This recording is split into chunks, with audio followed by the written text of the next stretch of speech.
Ma seule façon, entre guillemets, de survivre, enfin, d'un point de vue performance, c'est de pousser le vélo vraiment fort pour essayer de revenir dans la course. Mais c'est que j'ai une très bonne capacité à courir après le vélo, en fait.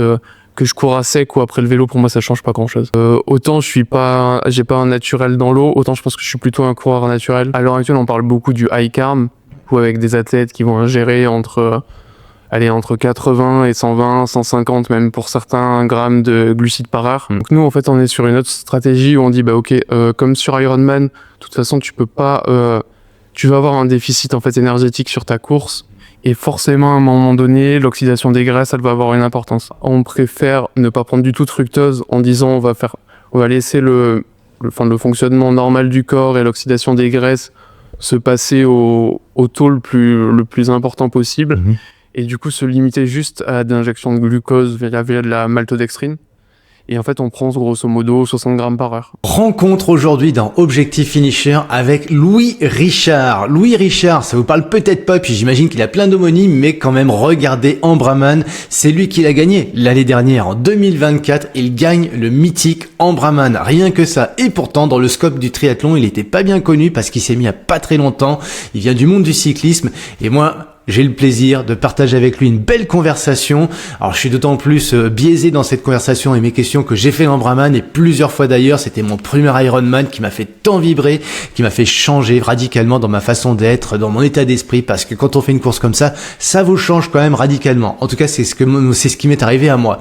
Louis Richard, je lui ai posé des questions là aussi très orientées parce que c'est un ingénieur, il est à Lyon, c'est pour ça qu'on s'est rencontrés sur Lyon d'ailleurs, et je lui ai posé tout un tas de questions, notamment par rapport aux gens que j'accompagne sur Objectif Finisher, parce que on me pose souvent des questions sur la nutrition, on me pose souvent des questions sur l'adaptation, sur le dépassement de soi. Et Louis Richard nous amène tout ça, d'autant plus qu'il a un mindset très orienté sur l'ingénierie. Vous imaginez bien que des études d'ingénieur, il pratique toujours d'ailleurs une activité professionnelle, il s'entraîne en parallèle. Comment il fait pour structurer tout ça? Je vous invite tout de suite à découvrir son histoire, comment il s'y prend et toutes ses tips pour finir l'Embraman, le terminer premier et pour y revenir cette année encore avec de grandes ambitions. Salut à toutes et tous et bienvenue. Donc, on vous invite aujourd'hui avec mon invité du jour, avec Louis, à Lyon.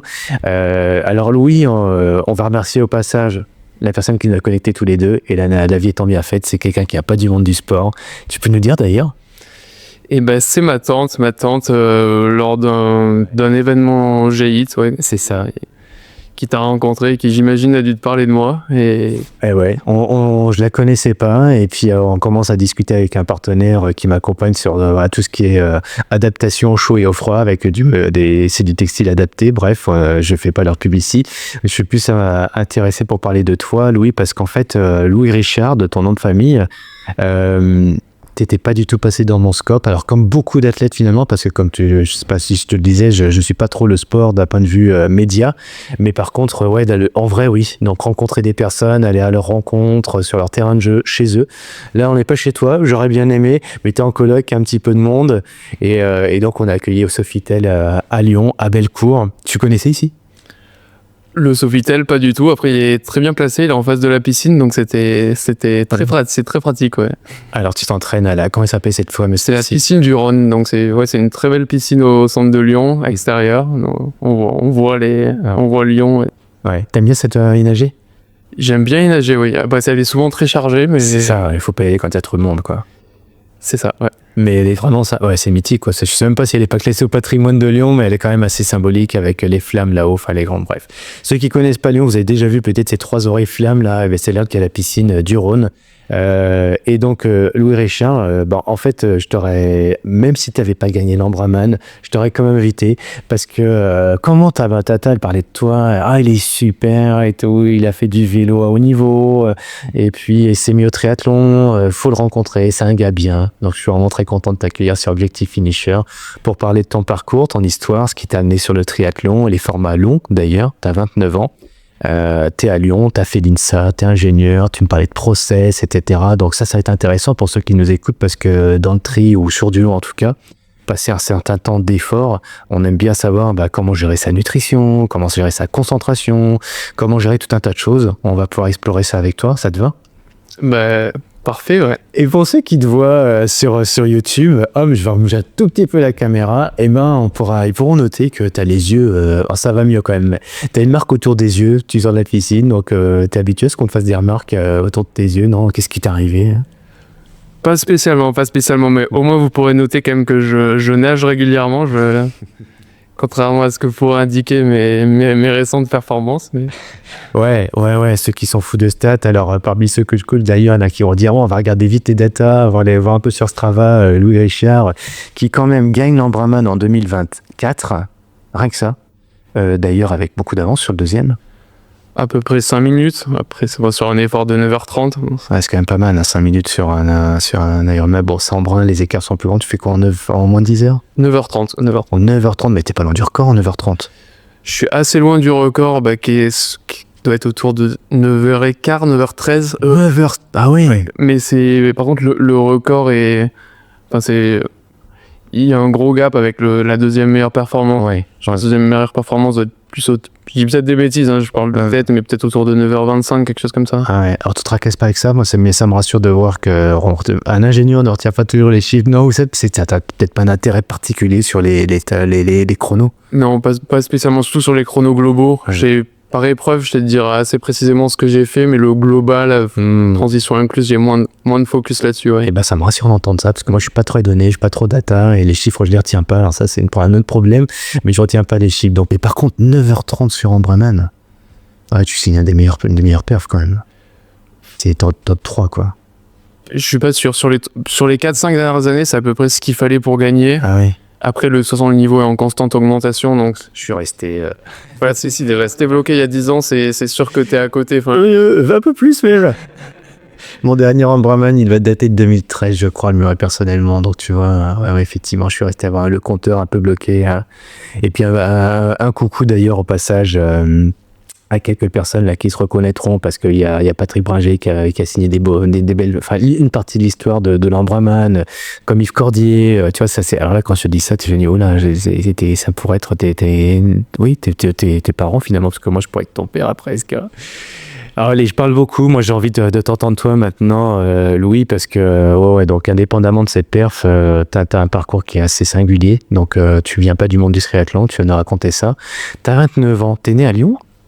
Du tout. Non, je suis né à Millau, Aveyron. Ah, mais pourquoi t'as pas fait du trail à Millau? On fait du trail à Millau. Et parce que je suis pas resté assez longtemps, malheureusement. D'accord. J'aurais bien aimé rester plus longtemps, mais à 5 ans, j'ai déménagé pour Paris. D'accord. Donc, un peu moins, ça me bat pour le trail.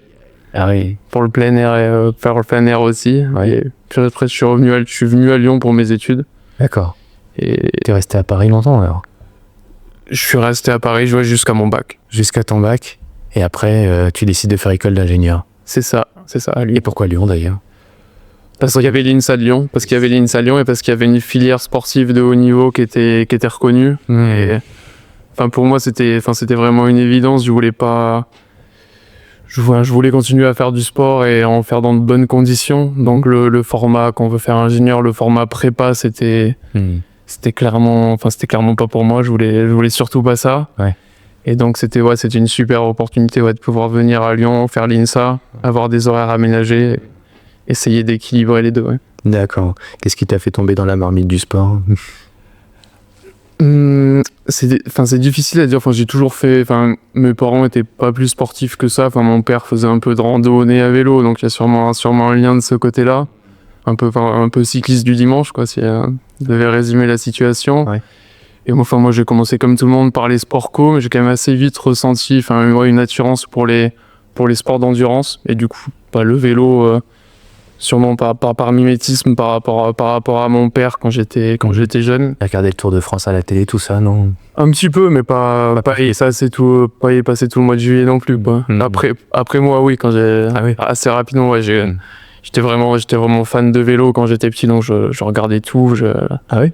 Ah ouais, j'étais vraiment... Je connaissais le souvenir ou ceux qui t'ont marqué? Je dirais que le souvenir qui m'a marqué, c'est au moment où je pensais vraiment m'intéresser au vélo. Tu vois, je vois encore la couverture du magazine avec Tom Bonnen en 2005, l'année où il est champion du monde, tu vois. Et je me rappelle presque mieux des courses de cette période-là où je suivais tout que des courses actuelles que finalement je regarde plus que d'un œil. Ouais. T'es plus en mode inside maintenant. C'est ça, je suis plus en mode pratiquant et j'ai perdu un peu cette passion par rapport aux champions. Puis c'est un bonhomme, c'est 2005, ça fait déjà 20 ans, incroyable. C'était hier pour moi. Ah oui, donc ça c'est ce qui t'a marqué, ouais. Ouais, c'est vraiment mes premiers souvenirs de vélo, les courses de cette époque-là, ouais. Ouais, tu commençais déjà à pratiquer à cette époque, toi?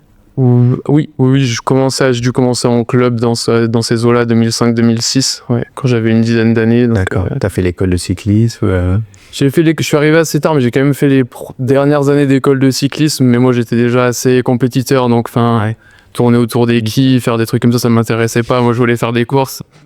Faire des courses, faire des bornes. Déjà à cette époque-là, j'étais un petit. Tu démarres FFC ou IFOLEP Je démarre à FFC, ouais. Direct FFC. FFC, ouais. À l'US Créteil à l'époque. À Créteil, d'accord. Avec pas mal de cyclisme sur piste, moi, c'était mes. Ouais. Et pourquoi sur piste aussi, oui.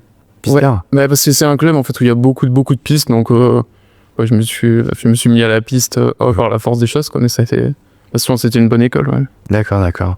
T'es assez grand, tu mesures combien? À l'heure actuelle, 1m80. Après, à l'époque, quand j'ai commencé le vélo, j'étais tout petit. Oui. Donc j'étais, ouais. Et t'avais un gabarit plutôt costaud pour sprinter ou non Pas du tout. Du coup, j'étais petit, j'étais léger. Mm-hmm. Chaque fois, on aurait pu quasi me classer dans la catégorie du dessous. Ouais. J'étais, ouais. Mon son de l'époque, c'était Petit Louis, donc tu vois, c'était. Petit Louis. Le Petit Louis. Et tiens, justement, quand t'étais ado ou plus jeune, en tout cas, c'était quoi ton tempérament dans le paquet, quoi? Alors, mon tempérament dans le paquet, disons comme j'étais assez petit, donc j'étais pas très puissant, mais j'étais déjà relativement endurant. Mm. Donc en fait j'étais un peu le gars qui gagnait jamais de course, mais qui finissait toujours dans les 5 premiers, quoi. Il y avait toujours quelqu'un de plus fort, de plus explosif, de plus rapide au sprint, et moi j'étais toujours là, mais un peu derrière, quoi. Jamais en tout cas aux premières places, quoi. Alors attends, je vais m'arrêter là-dessus. On va faire un saut de puce, mais un gigantesque saut de puce. On y reviendra après sur tes débuts. Mais quand tu te retrouves à l'Ambraman premier, et tu sens que t'es pas loin d'être premier, qu'est-ce qui s'est passé entre-temps? Parce que le petit Louis qui dit allez, 5e c'est bien, mais jamais la victoire pour moi pour des raisons d'explosivité, etc. Évidemment, c'est pas les mêmes efforts entre le tri et le vélo, on en parlera. Mais quand même, quoi, mentalement, d'un point de vue mental. Alors, le petit Louis, quand il faisait 5e, il disait jamais c'est bien. Il était toujours. D'accord. Il aurait toujours voulu mieux. D'accord. S'il avait fait 3e la semaine d'avant et que la semaine d'après il faisait 4e, il disait mince, qu'est-ce qui s'est passé Comment est-ce que j'ai pu régresser comme ça en une semaine? Ça manquait un peu de recul. D'accord. Mais il n'y a jamais eu de satisfaction par rapport à ça. J'ai quand même toujours été compétiteur et j'ai toujours voulu être devant et faire mieux. Après, ce qui s'est passé entre-temps, il s'est passé énormément de choses pour ce que je peux parler. Et si tu devais retenir peut-être qu'un truc, alors moi j'entends, tu fais déjà la réponse par rapport au côté progresser, faire mieux à chaque fois.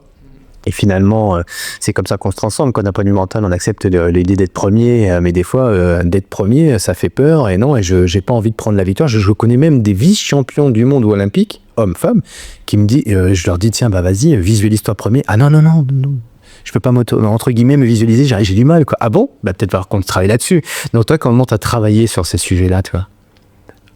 Après, en triathlon, c'est assez différent. Je ne sais même pas qu'il y a besoin de se visualiser premier, ça se fait naturellement en fait. Sur une épreuve comme l'Ambraman, le plus fort sur le cumul des 3 sports, s'il n'y a pas d'ennui mécanique ou autre, il finit devant, quasi naturellement, quoi, par la force des choses. Ouais.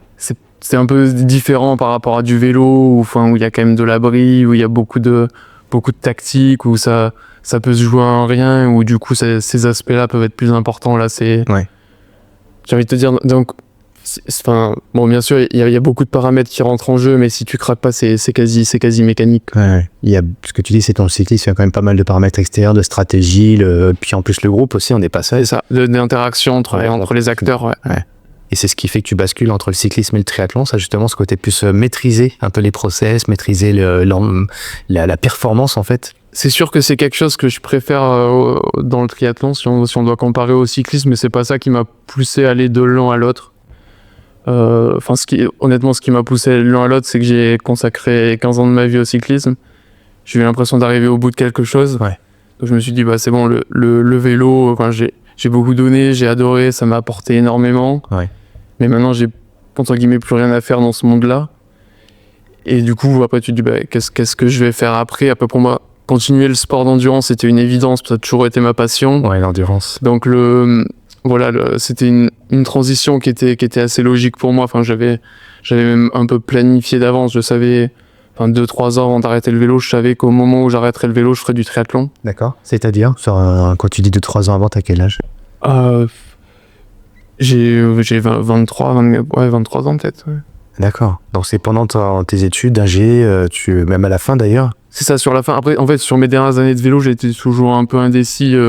Est-ce que je remets une année de plus dans le peloton? Ouais. Et en fait, c'est l'année où je me suis dit, donc ma dernière année amateur, ça va être 2021, où je me suis dit, là c'est bon, c'est ma dernière année. Mm-hmm. À la fin, je boucle mes études, j'ai fait tirer mes études un peu en longueur pour faire du vélo à haut niveau. Mm-hmm. Je fais ce stage de fin d'études là que je dois faire depuis un moment. Et après, je passe à autre chose, du coup, sûrement au triathlon. Uh-huh. Et finalement, cette année-là, c'est super bien passé en vélo. Et du coup, j'ai eu l'opportunité de signer un contrat pro. Donc finalement, je pensais arrêter, mais j'ai continué un an de plus chez les pros. Ouais, c'est vrai. Ouais. Je pense pas que ce soit un hasard, mais oui. Ouais, c'est-à-dire, tu penses que tu avais moins de pression et puis tu t'es dit, allez hop, on verra bien ce qui se passe. Et c'est passé mieux d'ailleurs. Moins de pression, ou aussi, en fait, j'avais quand même cette idée dans ma tête de me dire, si j'ai un projet hyper intéressant dans le vélo qui est différent de ce que j'ai fait jusqu'à maintenant, je continue. Mm.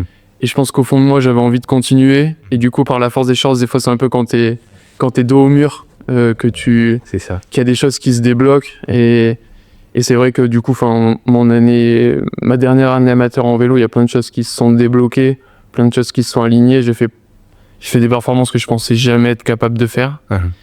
Et c'est sûr je pense qu'il y a... c'est pas juste parce que j'avais 25 ans, et je pense qu'il y a aussi des choses, c'est sûr, au niveau mental, au niveau appréhension des situations, capacité à prendre les bonnes décisions, tout ça qui était lié à ça. Uh-huh. Et bon, et de ce fait-là, j'ai fait une année de plus de vélo. Enfin bon, mon année chez les pros, c'est pas hyper bien passé, donc dans la foulée, ça s'est arrêté. Uh-huh. Mais après, j'étais OK avec ça, ouais. Quand t'étais à l'INSA, d'ailleurs, t'étais dans quelle équipe? Alors, j'ai fait le plus gros de mes années à l'Esport Cycliste Saint-Étienne-Loire. D'accord. Donc, alors, sur mes premières années, j'étais encore au CC Nogent-sur-Oise, donc en Picardie. Oh, t'étais à Nogent-sur-Oise? Ouais. Ah, ouais. Pascal Lelandais, ça te parle, un genre comme ça? Non, c'était un peu avant, je t'avoue que ça me dit rien. Salut Pascal, au passage. Mais donc, j'ai couru un peu à Nogent-sur-Oise, mais c'était compliqué avec les trajets, puis même c'était pas forcément une équipe dans laquelle je me sentais hyper bien. Ouais. Voilà. Et ben au moment du coup après 2 années chez les Espoirs, on a décidé d'arrêter. Du coup, il fallait que je trouve un club en Rhône-Alpes. Je trouvais un club, mais c'était évident de trouver en Rhône-Alpes pour des questions de facilité. Et puis il y a beaucoup de clubs de très bon niveau. Ouais. Et à ce moment-là, du coup, j'ai démarché différents clubs. Ouais. Et ça s'est fait avec Saint-Étienne. Et ce qui est marrant, c'est qu'au début, c'était un peu pour moi un choix de je sais pas comment dire, de seconde zone. C'est pas mon premier choix. Ouais. J'espérais aller ailleurs, et finalement ça s'est pas fait ailleurs, et ça s'est fait avec Saint-Étienne. Et finalement c'est la meilleure chose qu'aurait pu m'arriver, quoi. Là-bas j'ai trouvé des super personnes qui m'ont accompagné et qui ont fait de moi. En fait, j'étais vraiment très très moyen sur les premières années espoir, et j'ai passé 5-6 ans à Saint-Étienne, peut-être 5 ans je pense seulement. Et j'ai énormément progressé. Et, ça a vraiment été un nouveau départ pour moi, et ça m'a permis entre guillemets d'arrêter le vélo en me disant j'ai fait ce que je voulais dans le vélo, et d'être fier de ce que j'ai fait. Tandis que si j'avais arrêté en quittant Nogent-sur-Oise, ça aurait vraiment été un échec. Je me serais dit t'as essayé dans le vélo, mais en fait t'étais pas bon, et t'as pas réussi, quoi. D'accord. C'est juste entre nous, mais Nogent-sur-Oise, je connais très bien, quoi. J'étais à Creil, tout ça, non, c'est quoi, donc j'ai fait une année d'athlétisme au club de Nogent-sur-Oise, avec quelques gars sympas là-bas. Mais c'était avant de partir sur Lyon, comme toi, tu vois, je me suis expatrié, je suis parti sur Lyon. Et d'ailleurs, tu t'es pas fait chambrer par les Lyonnais quand même, quoi. Parce que aller faire l'INSA et puis être dans un club à Saint-Étienne, t'as dû te faire chambrer quand même. Pas tellement, mais je t'avoue que je suis pas très foot, donc ça doit le jouer. Non, mais non, moi non plus. Mais tu peux pas y échapper, quoi. Tu sais que les gars, ils te chambrent, quoi, quand t'es à Lyon et que tu t'entraînes à Saint-Étienne ou vice-versa, quoi. Ça peut arriver, je dois pas avoir des amis très chauvins, puis du coup à l'INSA c'est pas forcément que des Lyonnais, donc ça ouvre un peu là. Ok, ouais, ça c'est toujours les blagues entre les Lyonnais et les Stéphanois, quoi. Et qu'on soit coureur mais footballeur à fortiori évidemment. Mais c'est toujours à de bonnes guerres, c'est toujours sympathique et agréable malgré tout. Et à l'INSA, il n'y avait pas une structure, non, tu pouvais, parce que là tu étais en structure adaptée pour t'entraîner, mais tu cours pas avec les couleurs de l'INSA, quoi. Non, c'est pas prévu comme ça, c'est pas un campus américain. Non. Donc on te donne les conditions pour t'entraîner, etc. Mais après tout repose sur les clubs et sur le. Enfin, il y a au sein de l'école, il y a des sections type association sportive. Même à mon époque, c'était pas du tout développé en vélo. Ça s'est bien développé depuis, mais à l'époque, il y avait rien. Grâce à toi? Pas du tout grâce à moi. Et il y avait juste les championnats de France universitaires, mais voilà, c'était juste ça. Ouais. Ouais, t'avais pas la Gagarin en face, l'EM, non Du tout. Non, ça va. Et ben ok, donc du coup, tu fais ton l'INSA. Tu vas. Comment tu découvres le triathlon dans ce contexte que tu nous évoques? C'est quoi la découverte? C'est difficile à dire. Je pense qu'il y a pas mal de cyclistes qui deviennent triathlètes. Par exemple, tu penses à qui? Ouais, je pense à Félix Pouille, par exemple, qui a fait 4e de l'Ambraman et qui était cycliste auparavant. Ouais. Et je réfléchis en fait qui a fait ça. Bon, je dirais que c'est lui le principal que je connaissais et qui a fait ça et qui du coup m'a. C'est intéressé en plus, ouais. J'avais couru une année avec lui. J'étais pas quelqu'un on n'est pas proche, mais moi je connaissais, ouais. Donc je suivais un peu ce qu'il faisait. Et du coup ça m'a interrogé quand j'ai vu qu'il se mettait au triathlon. Et c'est vrai que du coup quand tu vois qu'il y a d'autres exemples, il y a un certain nombre d'exemples pour qui ça a bien marché, donc ça te met la puce à l'oreille. Et puis après moi je me projetais bien aussi dans le fait de faire d'essayer d'autres choses, faire des nouveaux sports, me rechallenger sur autre chose. Après je savais pas ce que ça allait donner, au moment où j'ai senti les trucs. Pas nager? Alors, je savais pas, j'avais appris à nager en étant petit. Ouais. Mais vraiment les basiques, d'ailleurs, malheureusement, ça se voit. Ça se voit encore, ouais. Parce que là, ça fait combien de temps maintenant que tu t'es mis sérieusement à nager, on va dire? 2 ans et demi. Ouais. C'est seulement 2 ans et demi. Et c'est vrai que quand j'étais petit, j'ai appris à nager, mais de façon très sommaire, donc... J'ai même jamais vraiment appris le crawl en club. Je savais nager la brasse, je savais pas me noyer, quoi, en fait. C'est juste ça. J'étais la fait fun. Et si on me jetait dans un lac, j'allais m'en sortir, quoi, mais pas plus, quoi. Ouais, ça doit être laborieux, on va en parler, mais et la course à pied, là, c'est plus accessible, on pourrait dire, mais pourtant, ça reste technique de courir. C'est pas si simple que ça, ou pas si, il y a que ce soit la rapidité, l'endurance. Comment, tu te trouves un petit peu dans la course à pied, d'ailleurs, et puis après, on va en parler, c'est sur les formats de triathlon, entre du court et du long. Alors, sur la course à pied, j'en ai jamais fait sérieusement. Après, au lycée, comme tout le monde, j'ai fait les cours de PS, courses d'endurance, etc. Ouais. Et j'ai aussi fait les crosses du collège. Et j'avais quand même appris, je me disais que j'allais être probablement correct parce que j'étais bon sur ces courses-là. J'ai gagné plusieurs fois, je gagnais le cross du collège. Je faisais 1er ou 2e tous les ans, donc je savais que j'avais. En tout cas, quand j'étais jeune, quand j'étais petit, j'avais un terrain un peu favorable. Ouais. Mais par contre, je n'avais jamais fait. Et là, par contre, ça a été une bonne découverte parce que je cours depuis autant de temps que je nage. Et là, par contre, le niveau de performance n'est pas le même, quoi. Très vite, t'as vu que ça allait vite, quoi. Alors, mon entraîneur, quand il a vu à peu près ce que je faisais sur mes premières séances, m'a toujours dit t'as un potentiel à pied. Après, au début, ça a été très compliqué parce qu'en fait, j'avais fait 15 ans de sport porté. Ouais. Et du coup, la première année, j'arrivais jamais à... je pense que les séances d'intensité, j'ai dû entre guillemets en bâcher sur celles qui étaient marquées sur le programme à peu près 30 à 40%. Parce que j'étais incapable de les faire. En fait, je récupérais pas, en fait. J'étais constamment sur des douleurs, en fait, des douleurs, Tu peux te donner lesquelles, à quel niveau? Musculaire, articulaire? À tous les niveaux. Déjà, au début, quand j'ai repris, quand j'ai commencé à courir, j'ai couru 3 fois. Après, j'arrivais plus à marcher pendant 2 semaines. J'avais 2 tendons d'Achille explosés. Mais vraiment explosés. J'arrivais du mal même à me déplacer chez moi, quoi, dans ma maison. Ah ouais. Et voilà, donc ça c'était Tu faisais quoi? T'attends d'extrême basse, tu faisais des massages, tu prenais des anti-inflammatoires, qu'est-ce que tu faisais? Non, surtout pas d'anti-inflammatoires. Merci de le dire, petit. Si. Je viens de diffuser aujourd'hui le podcast que tu as écouté, je crois, avec Guillaume Millet d'ailleurs, et on en parle, on parle de plein de choses avec Guillaume, et notamment de la prise anti-inflammatoire, et c'est un des sujets, là, depuis quand même un an, c'est bien que les trailers parlent du sujet, parce que ça y est, enfin on dit que c'est pas bien, et enfin on commence à, pas à l'interdire, mais à faire comprendre que ce serait bien de l'interdire, et du coup toi tu as une position là-dessus. Oui, bah après, je pense notamment sur les blessures, en fait, l'inflammation, elle est là pour quelque chose. Et la masquer ou aller contre cette inflammation, en fait, ça... Enfin, de ce que je comprends, moi, je suis pas hyper scientifique là-dessus, mais ça a aucun sens, parce qu'en fait, l'inflammation, elle est aussi là pour réparer le tissu. Et donc, non, je pense qu'au contraire, si tu as une inflammation, il faut, entre guillemets, il faut faire avec, il faut la gérer, mais il faut surtout pas la masquer, il faut surtout pas c'est bien cette intelligence-là, pendant ta transition, ta mutation vers le triathlon, d'écouter ton corps, et quand il y avait des signaux forts, plutôt d'attendre, de récupérer et de pas forcer dessus, quoi.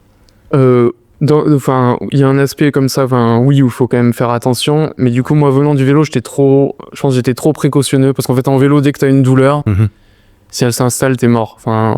Tu sais que tu vas t'embêter un moment, parce que normalement, douleur tendineuse, tout ça, t'es pas supposé en avoir, et quand tu commences à en avoir, si tu roules dessus, si t'insistes dessus, comme t'es en chaîne fermée, ça va s'empirer. Si tu trouves, à part si tu trouves la cause, mais si tu trouves pas la cause, on va dire t'es en train de te mettre dans une mauvaise situation. Ouais.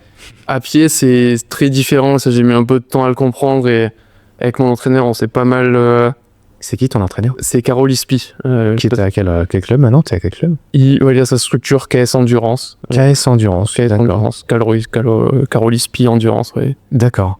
Et on s'est pas mal pris la tête au début là-dessus, parce qu'en fait, à pied, là-dessus, je lui donne totalement raison maintenant. À pied, il faut quand même accepter de courir sur les douleurs. La douleur, elle te dit quelque chose, donc il faut le prendre en compte. Il faut pas se mettre des œillères et faire n'importe quoi.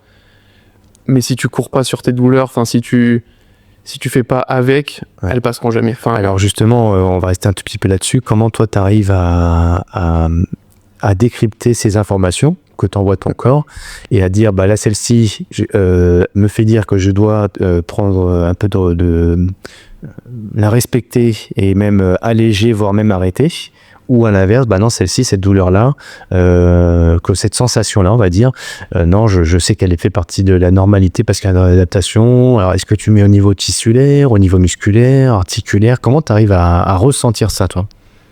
Je pense c'est hyper contextuel. Déjà, comme tu l'as dit, il y a pas mal de types de douleurs. Après, si je reprends l'exemple de quand j'étais débutant, j'avais des douleurs tout le temps, à plein d'endroits différents.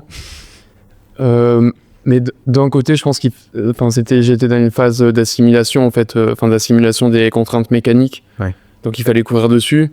Et après, la limite que je me mettais, en fait, c'est j'arrêtais de courir quand j'arrivais plus à courir. Et par exemple, tu te souviens d'une douleur Par exemple, quand j'avais mal, quand j'avais des débuts de périostite, les mollets hyper tendus parce que musculairement ça s'adaptait pas. Ouais.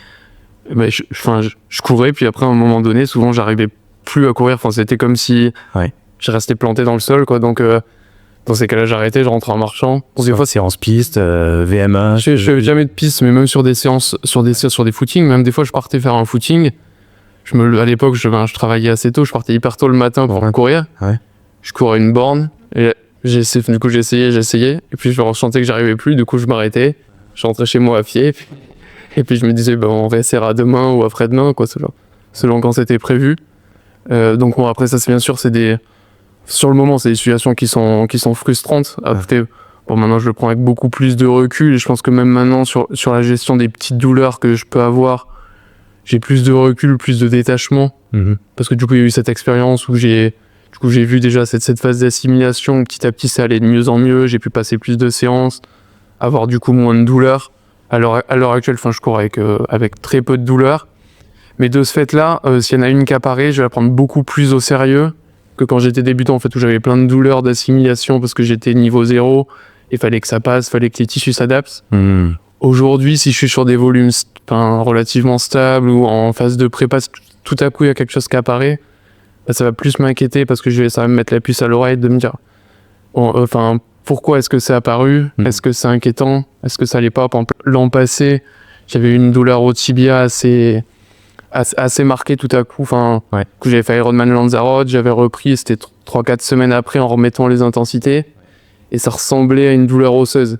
Donc là, par exemple, c'est typiquement le type de douleur sur lesquelles il faut pas courir. Enfin, si jamais il y a une fracture de fatigue. Là, c'était au niveau du tibia. Et donc là, par contre, dès que j'ai senti ça, on a arrêté direct. J'ai fait tous les examens, IRM, etc. Donc là, tu médecin, radio, IRM et compagnie. Ouais. Et pour voir, et du coup, on avait vu il y avait pas de fracture apparente. Ouais. Donc on avait pu continuer à courir, on avait quand même pas mal réadapté. Et ce qui est quand même intéressant, c'est que c'est arrivé au mois de juin. Ouais. Donc c'est en juin l'an passé. Et du coup, juin l'an passé, je me disais, avant de faire l'IRM, je me disais, c'est bon, l'été où j'ai fait tous mes résultats, je me dis, l'été c'est mort. Si fracture de fatigue, l'été est mort. Moi je me disais, tant pis, hein, je reviendrai à l'automne. Et finalement, on a géré la chose. Après, je sais pas s'il y avait quelque chose ou pas. Si tu veux, quand tu fais un IRM, ils m'ont dit, il y a pas de fracture apparente. Je sais plus le vocable employé, mais c'est quelque chose de type le tibia apparaît chargé comme s'il y avait plein de micro-lésions. Donc ce qu'on a fait, c'est qu'on a moins couru sur toute la prépa en juillet, finalement la prépa Alpe d'Huez en Brandman. Et finalement ça s'est bien passé à l'Ambremane. Je fais le meilleur temps à pied à l'Ambremane, donc on a pu gérer et aussi avoir aussi ce qu'on appelle les effets de l'entraînement, un peu tout l'entraînement qu'on avait fait avant aussi. Avril, mai, etc. a aussi porté ses fruits sur la suite, je pense. Ouais. Ok, on va revenir justement sur ça. Si tu veux bien, ça sera intéressant de voir un petit peu l'année 2024 ou 2024. Quelle était un peu ta stratégie, puisque là on parle d'assimilation, de progressivité. Donc ça fait 2 ans et demi que tu te mets sérieusement au triathlon, si je dis pas de bêtises. Hein. Et sur cette année dernière, quand même une année avec un bel aboutissement, qui plus est avec une fracture potentielle de fatigue, qui n'a pas eu mais qui aurait pu arriver. S'il n'y avait pas eu cette ressenti que tu as pu avoir toi, ou cette sensation. On va revenir là-dessus. Hein. Mais on voit bien que tu as donc sur la course à pied, tu as été à l'écoute de ton corps, mais en essayant de voir ce qui était acceptable et sur lequel il fallait mettre quand même de la charge. Périostite, tu disais. Pour toi, c'est le classique, c'est une inflammation du périos quand on se met à courir. Toi, tu dis, non, je me mets dessus, ça fait partie du truc, et les tendons vont s'adapter, tout va s'adapter. C'est passé comment, ces histoires-là? C'est passé avec le temps. C'est mal. Quand on est débutant, c'est pas trop ce qu'on a envie d'entendre, mais c'est cours dessus. Tant que tu peux pas faire plus, fais pas plus, mais essaie de faire au moins autant. Et c'est vrai que les premiers mois, même la première année, j'avais du mal à courir 50 bornes semaine. Même au début, 40 ou 30 bornes semaine. On est en quelle année, juste pour se dire Là, on est en 2023. 2023. Ouais, okay. Et tu vois, en 2020, là, si je prends ma dernière prépa, j'ai pu courir bien, tu vois, en assimilant à peu près correctement 75 bornes semaine. Je pense en moyenne à peu près, tu vois, et sans avoir de gros soucis. En ayant 2 séances par semaine, quand au début j'étais que déjà une, c'était compliqué. Et en faisant beaucoup plus de long, en faisant régulièrement des séances de 30 bornes, tu vois. Donc en fait, je pense dans les sports d'endurance, il n'y a rien qui... le temps, c'est le facteur principal. Tu dois t'investir dans le temps, il n'y a rien qui pourra battre ça. Je pense que c'est le principe de base qui est pas forcément agréable à entendre parce qu'on a toujours envie que tout aille vite, que tout soit de pouvoir aller contre les choses, mais à un moment donné, il faut juste accepter d'investir le temps et de...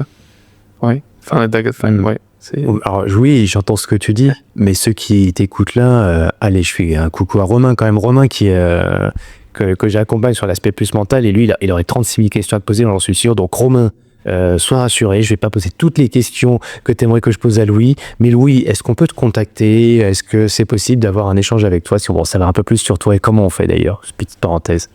Oui, bien sûr, on peut me contacter, on peut me trouver je pense à l'heure actuelle avec les réseaux, c'est assez facile, donc sur Instagram, c'est Louis Richard, je réponds aux messages, pas toujours très vite, mais je réponds. Ouais, pour l'instant, mais arrivera peut-être un temps où tu pourras plus répondre. Et ça se comprend bien aussi, il faut préserver, tu vois, je pense à des Mathieu Blanchard, etc., qui au début va forcément répondre, et puis avec le temps, et puis plus après la notoriété, je te souhaite la même notoriété d'ailleurs que dans le trail, ou qu'un sport qui est de plus en plus en vue. Alors dans le tri, on pourrait dire aussi, on est très, très vu, mais c'est plutôt les distances olympiques, on voit moins quand même, quoique on voit les Ironman, mais toi t'es même, Ironman, mais là c'est l'Embrunman, on est même pas sur les Ironman, tu vois, mais t'en as fait aussi, donc on va avoir un peu d'écran un petit peu toi, ce que tu recherches par rapport à ça, justement, pour Mais on va voir ça tranquillou. Pour l'instant, si on veut te contacter donc sur Instagram, et tu répondras gentiment, je te remercie pour ça d'ailleurs, c'est sympa de ta part. Mais voilà, donc Romain, tu vois, puis il serait tenté de dire, mais attends, t'es gentil, Louis, hein. L'endurance, c'est la patience. Ouais, tu claques quand même une perf en 2 ans, quoi. C'est hyper rapide, quoi. Après, j'ai pas commencé le sport au moment où j'ai commencé le triathlon. Ça, je pense, c'est un peu Romain, il regarde quoi, hein. Il a fait élite, tu vois, et, vélo, la natation, je pense qu'il est pas bien meilleur que toi.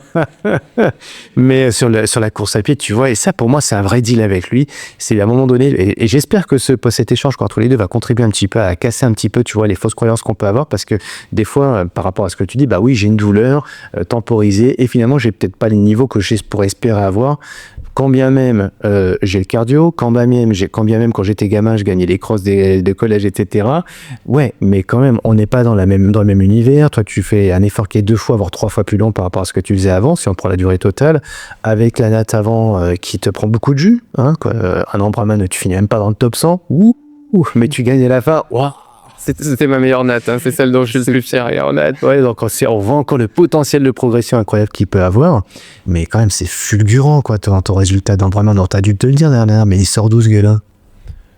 Mais c'est vrai que ma transition sur le triathlon a été assez rapide, et il y a eu des bons résultats assez vite, donc ça c'est c'est vrai, ça j'en suis conscient. Après, ça s'est pas fait en 2 ans et demi. Pour moi, mes 15 années de vélo, c'est un bagage énorme que j'ai emmené avec moi dans le triathlon, et peut-être que j'ai aussi trouvé dans le triathlon longue distance des typologies d'efforts qui collaient mieux à mon profil, d'accord, ouais. et qui m'ont permis de m'exprimer. Et il y a une chose sur laquelle j'ai, entre guillemets, de la chance. Je sais pas si c'est de la chance, mais en tout cas, je sais pas dire en fait à quoi c'est dû, Ouais. mais c'est que j'ai une très bonne capacité à courir après le vélo, en fait. Que je cours à sec ou après le vélo, pour moi, ça change pas grand-chose. Je peux finir le vélo un peu sec, normalement, hors cas exceptionnel si tu commences à attraper des crampes ou quelque chose comme ça, mais je cours toujours très correctement, quoi. Ouais. Donc, Tu fais le meilleur temps course à pied l'année dernière, tu disais. en brun, ouais. En brun. Ouais. Dingue. Avec un vélo qui doit être monstrueux. Avec un vélo que j'avais fait aussi le meilleur temps vélo, pas grand chose, mais j'avais fait le meilleur temps vélo sur la journée. Et c'est un vélo que j'avais poussé, quoi. J'avais pas, systématiquement, là où je sors de l'eau, ma seule façon, entre guillemets, de survivre, d'un point de vue performance, c'est de pousser le vélo vraiment fort pour essayer de revenir dans la course et espérer à pied que ça tienne. Après, souvent, ça tient plutôt bien à pied, donc... C'est lié à quoi, tu penses ça? Parce que là, pour le coup, c'est vraiment le secret de Louis Richard. C'est vrai que alors, bien courir après avoir fait un vélo extrêmement fort et puissant, poussif. Tu crois que tu tiens ça d'où? Alors oui, peut-être qu'on pourrait parler de... Voilà, c'est ton patrimoine génétique, ton condition, etc. Mais il y a un truc que tu as fait. Je pense qu'il y a 2 aspects principaux. Il y a un aspect musculaire et un aspect durabilité. Ouais. Durabilité plus sur le plan métabolique. Je pense pour l'aspect musculaire, j'imagine que c'est lié à mes années de vélo. En fait, j'ai fait énormément de vélo du coup dans ma vie. Ouais. Et donc, je marque peut-être un peu moins la fatigue musculaire à vélo. C'est ma théorie là-dessus. Moins que d'autres. Après, je sais qu'il y a des cyclistes qui ont du mal à courir. Et je pense qu'il y a d'un côté, je marque moins la fatigue musculaire à vélo. Et je pense, autant j'ai pas un naturel dans l'eau, autant je pense que je suis plutôt un coureur naturel. C'est-à-dire que c'est quelque chose pour moi qui est facile et quand je me sens bien, qui est très agréable. J'adore courir. Je me sens vraiment, je sais pas comment dire, vraiment à ma place quand je cours. Donc je pense qu'il y a cet aspect-là. Ouais. Et après, il y a l'aspect durabilité plus sur le plan métabolique. Et ça, c'est quelque chose que j'ai beaucoup travaillé mes années cyclistes. Et c'est un gros... Mon entraîneur travaille beaucoup là-dessus. Et a des visions très tranchées sur ce sujet-là, sur lesquelles je suis aligné. Hein. Et je pense que c'est aussi grâce à ça. Là, justement, puisqu'on est très tranché, et il y a ceux qui sont d'accord, ceux qui ne sont pas d'accord, il n'y a pas de sujet, ça marche pour toi. C'est quoi l'exemple type dans ton entraînement, ta capacité justement à développer cette durabilité dans ton métabolisme? Alors, nous, en fait, on a une stratégie nutritionnelle. À l'heure actuelle, on parle beaucoup du high carb, ou avec des athlètes qui vont ingérer entre 80 et 120, 150, même pour certains grammes de glucides par heure. En prenant des mix glucose-fructose, donc en mélangeant différents types de sucres pour permettre aux transporteurs dans l'estomac de les assimiler. Et en fait, il y a des études qui ont été menées récemment qui montrent, qui suggèrent, en tout cas, je sais pas si on peut dire qu'elles sont absolues, mais qui pourraient suggérer en fait que le fructose limite l'utilisation des graisses à l'effort. Donc nous, en fait, on est sur une autre stratégie où on dit, comme sur Ironman, de toute façon, tu peux pas, tu vas avoir un déficit en fait énergétique sur ta course, et forcément, à un moment donné, l'oxydation des graisses, elle va avoir une importance. Donc, partant de ce constat-là, on préfère ne pas prendre du tout de fructose en disant, on va laisser le fonctionnement normal du corps et l'oxydation des graisses se passer au taux le plus important possible. Et du coup se limiter juste à des injections de glucose via de la maltodextrine. Et en fait on prend grosso modo 60 grammes par heure de glucides. Donc on est sur une approche, je dirais pas que c'est pas du tout du low carb, parce que 60 grammes par heure de glucides sur une dizaine d'heures, ça fait quand même 600 grammes, et on en prend pas en natation, les 500 grammes, ça fait quand même un beau pot de sucre si on regarde. Donc mais c'est plus une approche qui est plus modérée. Et qui écoute, on va faire un podcast là-dessus parce que là pour le coup les théories je t'entends tout n'importe quoi sur le low carb, le high carb, après la lipolyse machin, etc., l'entraînement. Enfin on va en discuter tous les deux parce que le but ici n'est pas de dire ce qu'il faut faire mais ta pratique à toi qui fonctionne pour toi par rapport à ton métabolisme. Juste pour terminer justement sur l'aspect durabilité métabolique, donc pour toi il n'a pas l'aspect nutrition et on va en parler, soyez rassurés, on va en parler. Malade, ils me parlent tous de ça tout le temps. Alors, on va en parler, Matek, on va en parler. Mais qu'est-ce que tu mettrais d'autre encore là-dedans? Alors, dans la durabilité, au-delà de la nutrition, il y a l'entraînement en fait. C'est que si tu veux être durable, du coup, avoir la capacité à tenir une intensité importante sur des longues durées, oui. Faut le travailler à l'entraînement si tu l'as jamais fait. Exemple, aller faire des sorties de vélo de 8, 9, 10 heures, mettre les baskets après, courir 30-40 minutes, le lendemain remettre les baskets, courir 30-35 bornes, aux allures marathon. Et en fait, pour moi, la résistance à la fatigue, elle doit se développer dans un état de fatigue. En fait, c'est en travaillant sur des états de fatigue que tu vas être capable le jour de l'effort, le jour de la course en étant précis. On va en parler aussi des week-end shocks, travailler la fatigue, etc., mettre de la surcharge, etc., compenser derrière. On va en parler. Deuxième sujet. Est-ce qu'en plus de ça, pour l'aspect métabolique, il y a encore un truc que tu travailles particulièrement? Alors, après, pour la durabilité, je dirais pas que c'est pas métabolique, mais c'est plus sur le plan mental. Yes. Et c'est très relié, en fait, à ce qu'on fait à l'entraînement. Je suis habitué, en fait, à m'entraîner en étant fatigué, à m'entraîner en n'ayant pas envie, à m'entraîner, dans des entre guillemets, dans des mauvaises conditions. Et du coup, en course, finalement, faire 8, 9 heures de course, quand t'es là, quand il y a le public, quand c'est entre guillemets le grand jour, ça paraît facile. Train hard, c'est facile, l'entraînement facile en course, quoi. C'est trop facile, mais. Ouais, après, la course, pour autant, la course est jamais facile sur Ironman parce que t'es toujours en train de repousser tes limites et moi, je fais ça. J'adore ça, ouais. J'adore ça. On est copains tous les deux. Repousser tes limites. C'est ce qui t'a plu très vite quand t'as démarré le triathlon, ça? Je pense que c'est ce qui m'a plu quand j'ai démarré le triathlon, même quand j'ai démarré le sport.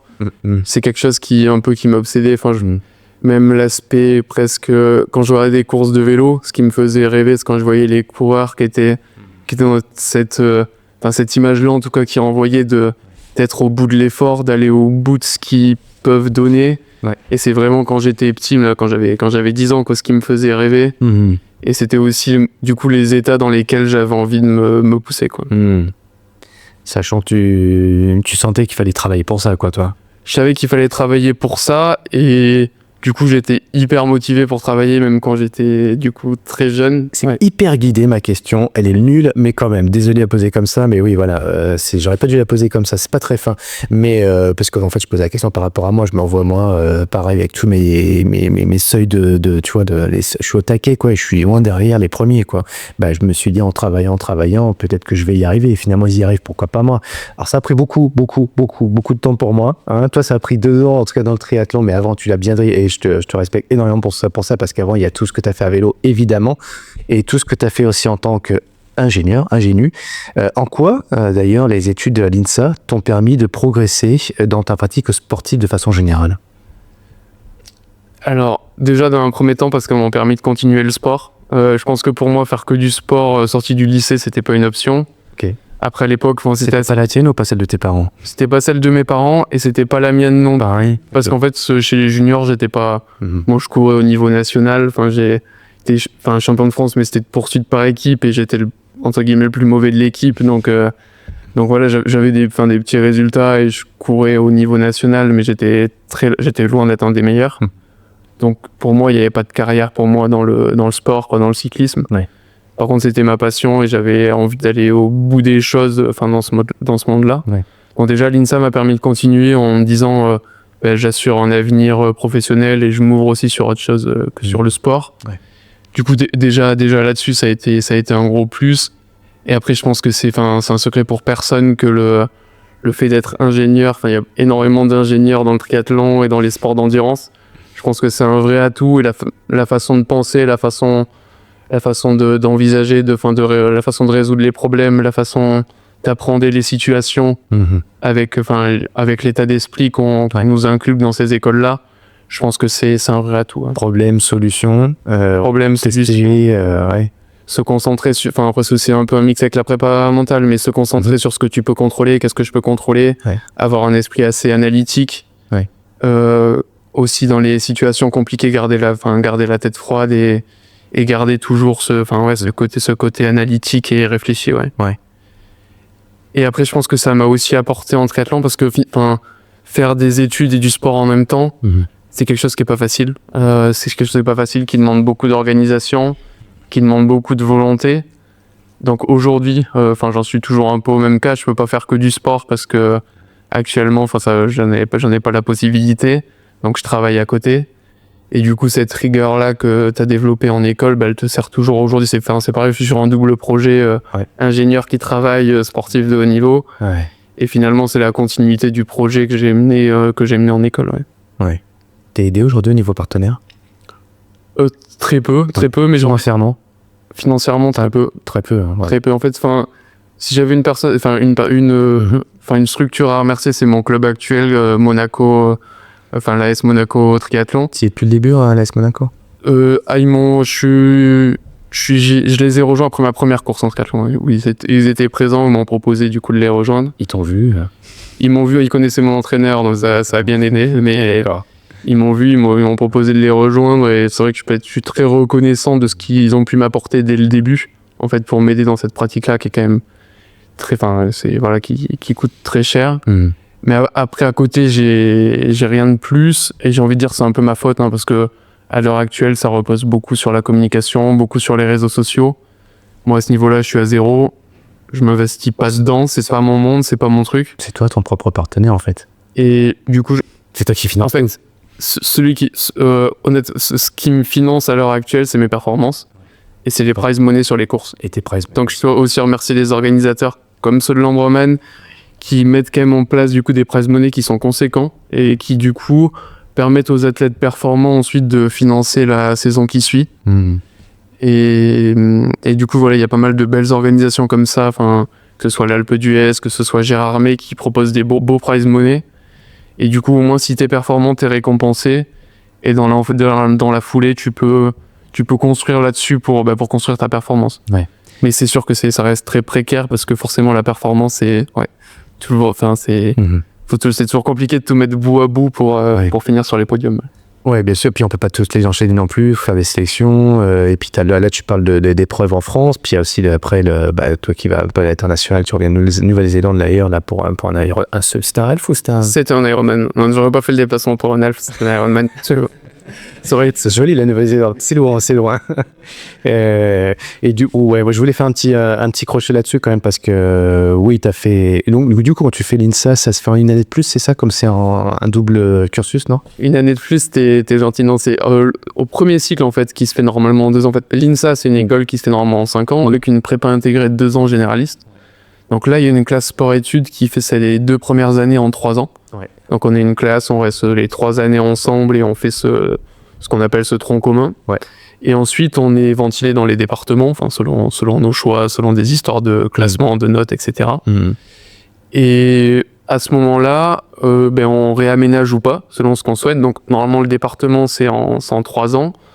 Il y a l'aménagement de base qui est en 4 ans. Du coup, tu rajoutes une année, c'est un peu à la carte. En fait, tu t'arranges juste pour faire faire toutes les unités de valeur en fait sur tes 4 ans. Et moi, ce que j'ai fait en fait par rapport au vélo, parce que savoir comme le vélo, c'est c'est assez compliqué avec les calendriers de courses, etc. Pour gérer notamment les stages. En fait, les parties en école, ça se passe bien. C'est plus les stages. Tu peux pas faire des stages au rabais, n'importe quoi dans la famille. Tu connais je sais pas qui te fait un stage un peu arrangé, mais moi, c'était pas trop mon idée. Je voulais faire des vrais stages. Et puis même à l'INSA, c'est compliqué. C'est quand même une école qui est très sérieuse sur l'aspect académique. Et du coup, en fait, j'ai aussi suraménagé mon département.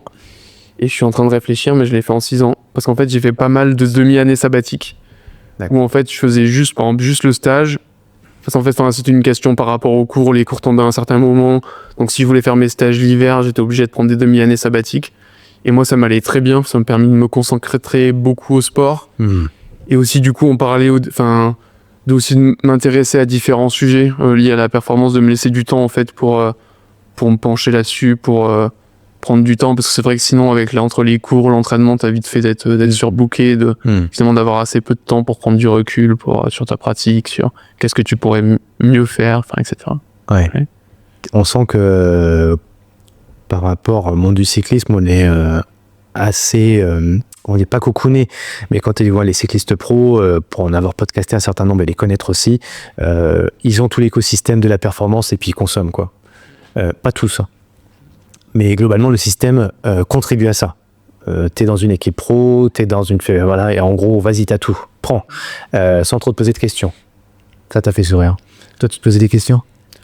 Alors, moi, j'ai passé le plus gros quand même dans mon parcours cycliste dans des équipes amateurs. Oui. Donc, c'est pas le même écosystème. Est-ce que c'est pas ton tempérament non plus ? Alors, moi, ça me dérangeait pas aussi d'avoir ce côté un peu indépendant, de travailler avec qui j'ai envie de travailler, comme j'ai envie de travailler, de faire un peu à ma façon. Après, je pense que quand même l'écosystème dans les équipes pro est quand même hyper intéressant parce que si tu prends vraiment le top niveau, tu travailles avec les top spécialistes dans tout, donc je pense que c'est hyper enrichissant. Et tu vois, aujourd'hui, tu me proposerais d'avoir ce type de structure, je dirais clairement pas non, parce que je pense qu'il y a énormément à apprendre. Ouais. Parce que finalement, des fois, tu travailles vraiment avec des spécialistes dans chaque domaine.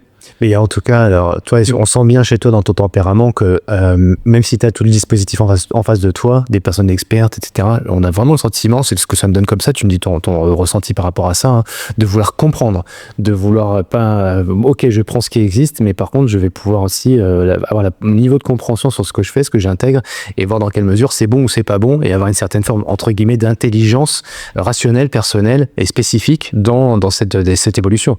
C'est une évidence, ouais. Oui. Peut-être pas pour tout le monde. C'est clairement pour prendre, l'apport qu'ils peuvent, ce qu'eux, ils ont à t'apporter, mais clairement le comprendre, l'assimiler et voir comment toi, par rapport à ton profil, par rapport à qui tu es, comment tu peux comment tu peux en prendre le meilleur, quoi. Ouais. Bien sûr. Ouais. Mais ça va sans dire, pour toi, c'est juste une évidence. Mais des fois, on s'en rend pas compte, on consomme et sans vraiment qu'on voit l'impact que ça a sur soi par rapport aux autres et pouvoir tester aussi des choses en dehors du système ou en dehors de tout ce qui est proposé. Parce que, voilà, comme tu as parlé tout à l'heure, et on va y revenir très rapidement d'ailleurs, mais sur l'aspect nutrition, sur l'aspect entraînement, les protocoles d'entraînement et l'aspect mental, on sent bien que chez toi, il y a quelque chose de très spécifique, très adapté, parce que, pas parce que c'est toi, mais parce que t'es différent de moi, hein.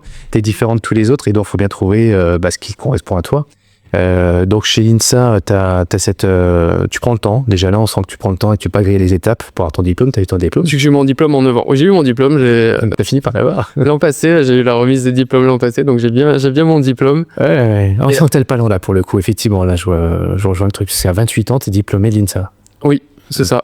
Après, ça a toujours été un choix. Ça a toujours été fait de façon planifiée, concertée. Donc il n'y a pas eu de c'était toujours, tu vas voir le responsable des études, tu dis, j'ai ce problème-là. T'as 28 ans, qu'est-ce que t'as foutu, non? À la fin, il commence un peu à me dire, vous allez finir quand? Parce que... Oui, quand même. Mais tu savais, toi, c'était clair, quoi. C'était assez clair. Il y avait juste ce stage de fin d'études. Tant que j'étais vraiment cycliste, je savais pas trop où le placer. Ouais. En tout cas, si j'avais continué à être professionnel, j'aurais fallu que je trouve des solutions, parce que c'est un stage de, grosso modo, c'est 5 mois. Mais après ça se fait, il faut juste trouver la bonne façon de le faire. Mais comme finalement je l'ai fait à la fin du coup de mon parcours pro, donc c'était assez au début de mon parcours triathlon, donc ça s'est bien goupillé. Mais après, comme tout était relativement planifié, j'ai à peu près suivi les étapes que je me suis données. J'ai pas eu l'impression de de traîner ou d'être me dire est-ce que je vais avoir mon diplôme. Enfin, à la limite, les premières années quand tu rentres, tu peux en douter un peu parce qu'on te met un peu la pression. On dit attention, ça va être dur. Enfin, la première année dans la classe sport-études, je pense qu'on a perdu 5 ou 6 personnes qui soit se sont fait virer, soit sont parties parce que c'était pas ce qu'elles voulaient. Donc là, tu peux avoir un peu le doute au début si tu prends une ou deux mauvaises notes, te dire mince, est-ce que je suis fait pour ça, est-ce que je suis assez bon. Mais après, en dehors de ça, j'ai jamais, enfin, même au début, ça s'est plutôt bien passé, donc j'ai jamais vraiment douté. Enfin, pour moi, j'allais avoir mon diplôme. La seule question, c'était quand par rapport pour aligner avec le planning sportif, quoi. Ouais. Intéressant. J'essaie de faire un petit peu le parallèle entre ce que tu viens de dire par rapport au diplôme, par rapport aussi, tu vois, ce que tu disais tout à l'heure, hein. Première année complexe, mais je sais pourquoi je me suis mis à courir, je sais quelle est la finalité, je sais qu'il y a un temps d'adaptation, d'assimilation, et ça prendra le temps qu'il faut. Je t'ai taquiné entre guillemets en disant ça a été hyper rapide parce que oui, vu l'extérieur, tout le monde te le dira et déjà j'imagine c'est quand même hyper rapide, c'est même fulgurant, mais et toi tu réponds très sagement oui, mais il y a tous les antécédents, tout ce que j'ai fait avant, ma carrière d'amateurisme limite professionnel en tout cas dans le monde du vélo, et surtout c'était pas juste faire du vélo et tourner des cannes quoi, il y avait tout ce que toute cette ingénierie autour de ta pratique, et donc je sens bien le parallèle, je comprends mieux maintenant en fait quand tu dis oui j'ai le temps et je vais adapter et par rapport à autant que tu as mis pour avoir ton diplôme, et ça passait à payer, et après mais j'essayais de faire aussi un parallèle pour aller encore un peu plus loin d'ailleurs sur quand tu fais un Ironman, c'est quand même long hein. Évidemment, quand tu fais un Ironman à ta vitesse, pour toi c'est rapide, mais pour ceux qui font des sprints ou qui font du 100 mètres ou qui font des trucs hyper explosifs, faire 8 heures, 9 heures, 10 heures d'effort, ça peut paraître extrêmement long, et là on peut entendre ce que dit, il faut être patient, et j'imagine que toi tu sais pourquoi tu le fais, et là où beaucoup vont tu vas peut-être répondre à cette question bête, tiens, qu'est-ce qui fait que tu lâches pas sur un Ironman pour toi, parce que d'autres vont dire c'est long, bon toi c'est ta course, c'est ok, mais il y a quand même pas mal d'abandon d'un point de vue nutritionnel, d'un point de vue physique, d'un point de vue mental, pourquoi t'abandonnes pas toi? Alors, enfin, dans l'absolu, en fait, il pourrait m'arriver. Enfin, jusqu'à maintenant, j'ai jamais abandonné un Ironman. Je savais pas. Mais enfin, dans l'absolu, ça pourrait m'arriver. J'ai même envie de te dire qu'avant chaque course, avec mon entraîneur, on en parle rapidement, mais on fait toujours un peu de planification. S'il se passe ça, qu'est-ce que je fais? Ouais. C'est un peu une stratégie classique, pas mentale. Oui, bah ça. C'est avec ton même entraîneur que tu le fais, ça? Alors, on fait pas ça de façon structurée. Mais par exemple, je lui dis toujours avant, si j'ai un ennui mécanique, si j'ai un souci. Ouais. Et que je suis loin de la tête de la course, mais pour une raison indépendante de ma volonté, est-ce que je cours le marathon, quoi? Est-ce que ça vaut le coup? Ouais. Parce que finalement, tu sais que si tu vas au bout de la course, il y aura quand même un prix à payer derrière qui sera un certain temps de récupération.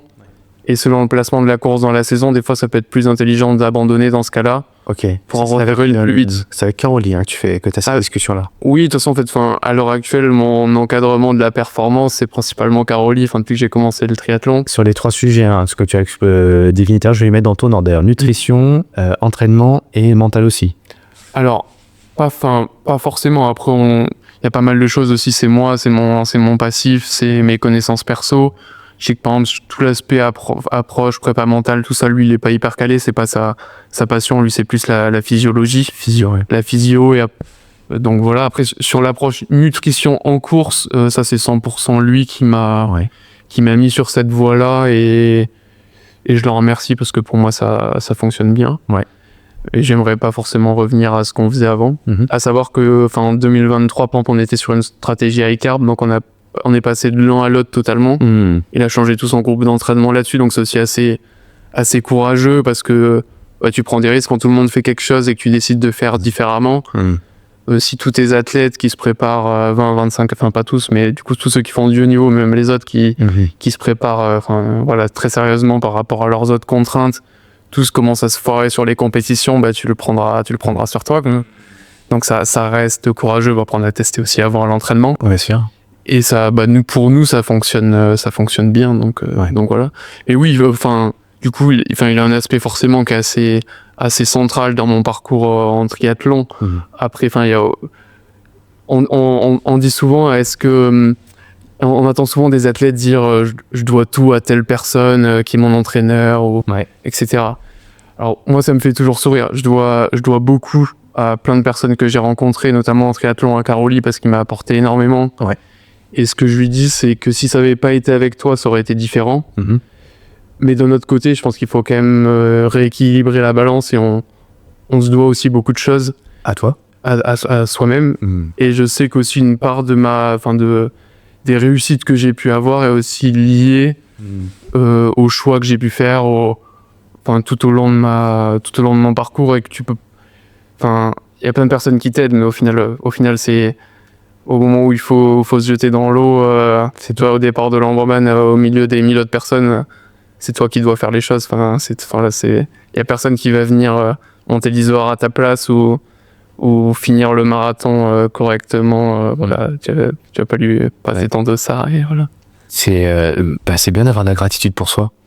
Ouais, je pense que oui, c'est important. Ouais. Bah oui, finalement. Malgré tout, Carolie, toi, est-ce qu'il y a d'autres personnes vraiment dans ton dispositif qui ont été vraiment précieuses? Après, il y a toujours la famille. Hein. Mon père qui est pas mal présent sur les courses à chaque fois pour m'aider sur l'aspect logistique un peu de dernière minute. Ouais. Récemment, je commence à bosser avec un coach de natation parce que c'est vrai que c'est un aspect sur lequel Carolie peut moins m'aider. Il est pas en présentiel, puis c'est moins son domaine, tout l'aspect technique. Donc de ce côté-là aussi, je commence. Je me fais aider et je suis aussi reconnaissant là-dessus. Du coup, d'avoir de l'aide là-dessus, même si pour l'instant ça n'a pas encore porté. Il n'y a pas eu de résultat visible, mais moi je crois dans sur ce sur quoi on travaille. Et je pense qu'à un moment donné ça paiera. C'est sûr. Et après, je réfléchis parce que sur compliqué après dans le triathlon, finalement sur les aspects purement performance, il y a assez peu d'interlocuteurs à l'heure actuelle. Après, à l'heure actuelle, je pourrais citer mon employeur qui accepte de m'employer à temps partiel. Ouais, il y avait de l'AS Monaco qui t'aide, et puis son employeur qui aménage aussi un peu mes horaires. Ouais. Horaires. C'est qui ton employeur? Alors, je travaille chez Capsys, c'est une petite société d'informatique qui fait du déploiement de RP. Ça s'écrit comment? Capsys, CAP SYS. Bon, on est 7 personnes dans l'entreprise. Et on fait du déploiement de RP, donc ce sont des logiciels de gestion pour les entreprises. Donc on déploie un ERP open source qui s'appelle OpenProd.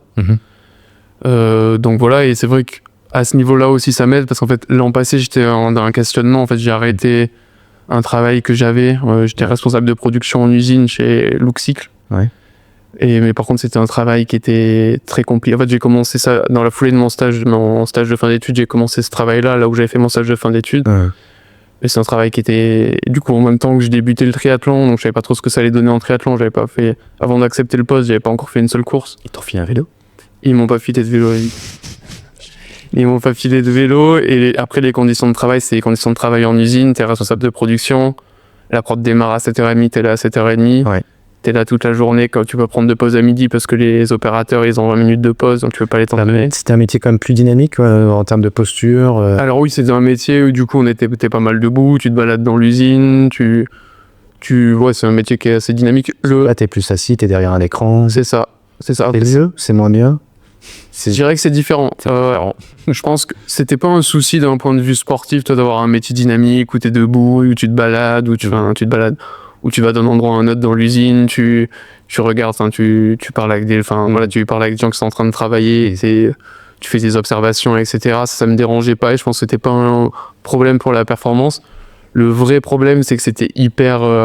du coup, la prod, c'est n'importe quoi, c'est de 7h30 à 14h30. C'est vrai, ouais. Donc toi, il faut que tu sois là de 7h30 à 14h30 et que tu sois vraiment sur site, présent sur site, c'était pas du tout flexible, quoi. Non, moi j'ai pas une théorie là-dessus, mais c'est le vieux sage ou le vieux con qui parle à 50 ans, tu vois, de mémoire où j'avais un métier comme toi, puis dynamique, dans la distribution, avec mon sport à côté. Alors ouais, je me disais souvent, putain, assieds-toi un peu parce que demain ta course ou après-demain, il faut faire un peu de jus. Et ouais, donc je voyais des limites à ce métier, où il faut être debout, il faut être toujours, comme tu disais dans la prod, moi c'était sur le terrain, c'était un distrib. Hein. Et puis d'un seul coup, je suis devenu plus sédentaire, derrière un écran, faire du distanciel, faire des choses avec des collaborateurs, mais plus derrière un bureau. Et en fait, je me dis, cool, très bien, parce que là, pour le coup, je vais pouvoir faire du jus. Ouais, mais en fait, le truc, c'était derrière l'écran et les postures, moi, je trouve que c'est vachement moins bien, quoi. Alors, je dis ça avec du recul, hein, c'est sur des 11 années, toi, c'est peut-être trop récent pour ça. Mais c'est plus une vigilance que je mets aussi sur les gens, d'ailleurs, J'en ai pris conscience pas mal avec Guillaume Millet de ce genre de sujet parce qu'en fait, il m'a dit d'ailleurs, je trouve ça vachement bien, Henri, mais t'es un sportif sédentaire. Ah ouais, mais c'est vrai, ça, en fait, je suis plus sédentaire que sportif. Et heureusement que je fais du sport parce que derrière un bureau, l'écran, tu vois, les postures qu'on a un petit peu mode zombie, bah, ça, pour le coup, c'est à la force, ça grippe un petit peu l'organisme, je trouve. Mais ça, c'est personnel. Hein.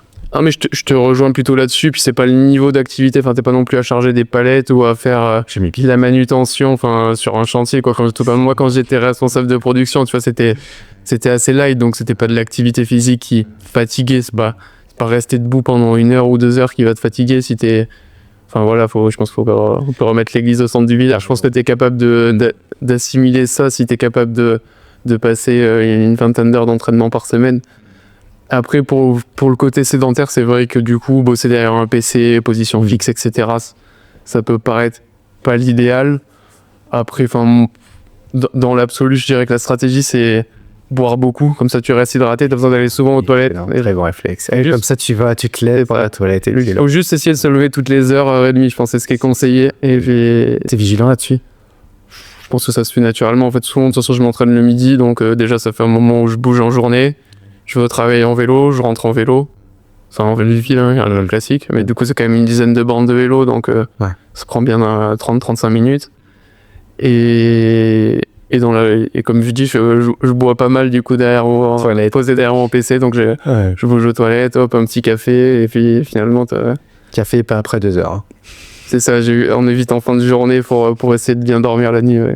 Ok, non mais c'est bien de le rappeler aussi, ces trucs un petit peu du quotidien auxquels on prête peu attention, mais finalement, t'as raison. Enfin, moi, je t'encourage à continuer en tout cas de bien boire parce que c'est une bonne raison pour se lever, pour aller aux toilettes et pas plutôt que de rester pendant 3 heures, 4 heures des fois derrière un écran et on se rend pas compte, là, le corps pour le coup, il se grippe et on parle de radicaux libres. On dit après, faut prendre des antioxydants, mais la première base déjà, c'est déjà de bien boire, quoi. Et puis voilà. Et après, moi, ça me manque quand même de soulever des palettes, tout ça, tu vois, de se lever, d'aller soulever des palettes, charger, tirer des rôles, des pales, des machins, enfin bref. Et ben écoute, moi je te remercie déjà pour nous parler un petit peu de cet environnement et puis on va se parler aussi des ceux qui t'aident, que ce soit à titre perso, sportif, mais collectif. T'as parlé de l'AS Monaco, pour l'autant tu t'entraînes pas avec eux. Comment on fait quand on est sportif comme toi, qu'on a un club qui est en déporté, on s'entraîne pas avec les copains, d'ailleurs, mais bon, à l'AS Monaco, il y en a beaucoup qui sont comme toi, dans ton cas. Mais ça va, vous réussissez à créer cet écosystème de la performance, à être entre vous, avoir des moments d'entraînement, de stage ou de compétition, vous retrouvez? Assez peu. J'allais dire dans le triathlon, en tout cas dans ce que je connais là depuis que je suis à l'AS Monaco, c'est très différent de quand j'étais dans le vélo, où on pouvait être éloigné, mais il y a quand même un vrai aspect, équipe. Ouais. À Monaco, après, moi je fais partie des athlètes qui habitent loin, il y en a pas mal qui habitent à côté. Dans ce cas-là, pour s'entraîner il y a des créneaux piscine. Enfin, c'est un club, hein, c'est un club comme un autre dans lequel il y a des séances pistes, des créneaux piscine, des sorties vélo le week-end, tous ensemble. Après, moi, je suis clairement à côté de tout ça parce que je vis à distance. Et c'est vrai que dans l'absolu, j'ai des contacts, mais on va dire distanciels avec les responsables du club. Mais il y a assez peu d'interaction physique, on va dire. Mm-hmm. Et c'est vrai que ça, c'est un petit moins. Après, c'est toujours compliqué. Et d'un autre côté, je pense que quand on fait du haut niveau, dans un sport comme le triathlon, il y a quand même un certain besoin d'individualisation et c'est sûr que si j'habitais à côté, j'irais sûrement nager avec eux et de temps en temps faire une sortie vélo ou un petit truc de course à pied, mais je serais pas non plus tous les jours aux entraînements du club. T'as quand même besoin aussi de pas mal d'individualisation. Ouais. En parlant d'individualisation d'ailleurs, le triathlon est un sport individuel aussi, on est pas mal focus sur soi. On a besoin quand même d'un environnement favorable pour ça, donc on voit comment tu l'as constitué. Si on parle de l'aspect, avant d'entrer dans la planification, parce que moi je suis très intéressé quand même par ça, je sais que tous les auditeurs ils ont qu'une hâte, c'est que je démarre ça au bout d'une heure d'interview, il serait temps peut-être. Mais j'aime bien savoir aussi d'où viennent les personnes, comment ils se sont construits, et on l'a bien compris avec toi. Ton tissu social en fait, c'est plus le travail, c'est la famille, c'est quoi? Comment tu te construis un tissu social pour trouver autre chose que le sport et le travail? Alors, à l'heure actuelle, j'ai envie de dire, j'ai un tissu social qui est en dehors du sport et du travail, qui est quasi, et de la famille, qui est quasi inexistant en fait, parce que mon temps, en fait, une fois que j'ai pris les heures que je consacre au sport, celles que je consacre au travail, et puis les heures sommeil, logistique de la vie classique, il reste plus grand chose. Après, c'est un choix. Je pense que si tu veux faire du haut niveau, t'es obligé de t'investir. Faire du haut niveau avec un travail, même à temps partiel. Enfin, à l'heure actuelle, je suis qu'à 80% 6 mois, 60% 6 autres mois dans l'année. Même avec ce type de coût d'engagement un peu aménagé du côté du travail, c'est déjà une concession vis-à-vis de la performance, parce que je fais quand même partie de ceux qui pensent que la performance à très haut niveau, c'est quelque chose qui prend 100% du temps. Bon, après, si tu fais que ça, bien sûr qu'il y a des moments où tu vas avoir besoin un peu de sortir de ça, de faire autre chose, de prendre du temps pour penser à autre chose, pour pas venir. Tu fais quoi d'ailleurs quand tu as besoin de allez, je lâche le soccer, je pense à autre chose, tu as un truc autre que le sport Après finalement, moi, comme je suis pas à 100% dans le sport, quand je travaille, je suis pas au sport, donc je pense pas spécialement au sport. Enfin, ça m'arrive, mais j'essaie d'être focus sur ce que j'ai à faire sur ce moment-là. Et j'ai aussi du coup des interactions sociales avec mes collègues qui sont pas des triathlètes, qui ont d'autres sujets de discussion, donc ça permet quand même de sortir de ce monde-là. Et du coup, j'ai moins ce besoin-là d'aller voir autre chose. Bien sûr. Et après, sinon, quand j'étais 100% cyclé sur certaines périodes, après, ça, c'était un peu, c'est pas vraiment. Vas-y, lâche le truc. Non, c'est juste, en fait, c'est finalement ma façon de sortir de mon activité, c'était de m'intéresser à d'autres sujets liés au sport. D'accord. Mais pas forcément liés à plus des sujets d'intérêt, en fait. D'accord. T'as pas une passion pour faire des soirées de rave, des machins comme ça, des trucs. C'est pas spécialement mon truc. Non. Il y en a qui font à l'INSA, je sais qu'il y a des soirées sympas et tout. Toi, c'est pas ton truc. Moi, je me rappelle, les gars, moi, l'école de co, c'était pareil. C'était sport. C'est le triathlon. Déjà à l'époque, j'étais au Racing Club de France à cette époque-là. Et voilà, c'était comme ça, quoi. C'était ma life. Non, mais c'est vrai que j'ai assez peu à côté d'autres passions. Après, pour moi, le sport, il y a déjà énormément de choses dedans, comme on a parlé. Ouais. Et moi, ça a toujours été ma vraie passion. Ça a toujours été une évidence pour moi que c'était ma passion. Ça te nourrit. Ça me nourrit, et c'est ce qui me fait, j'ai pas forcément besoin d'aller voir autre chose pour me sentir bien. Ouais. Bah, t'es bien comme ça. Parfait. Et tu te vois dans cette dynamique sport, job, plus ce sport et le job à côté encore, parce qu'on voit vraiment que ces sports de haut niveau, avec des perfs de très haut niveau, tu te vois faire ça, parce que tu sais, quand on fait de l'Ironman, on peut faire ça très très très très très longtemps, mais à un moment donné, oui, il y a la vie sociale qui te rappelle, et toi tu te consacres encore 1 an, 2 ans, 3 ans, 4 ans comme ça sur cette dynamique. Alors, j'ai pas de deadline, j'ai fait 15 ans de vélo, et le moment où j'ai arrêté, je l'ai senti, tu vois, c'était évident pour moi.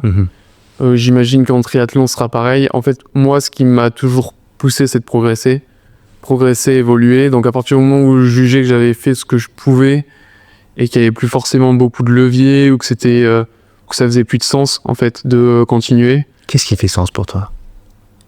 Ça, c'est un sujet qu'on entend souvent dans les sports d'endurance. C'est quoi la quête de sens, en fait, pour moi, tant que je progresse, tant qu'il y a un projet qui est évolutif, ça fait du sens.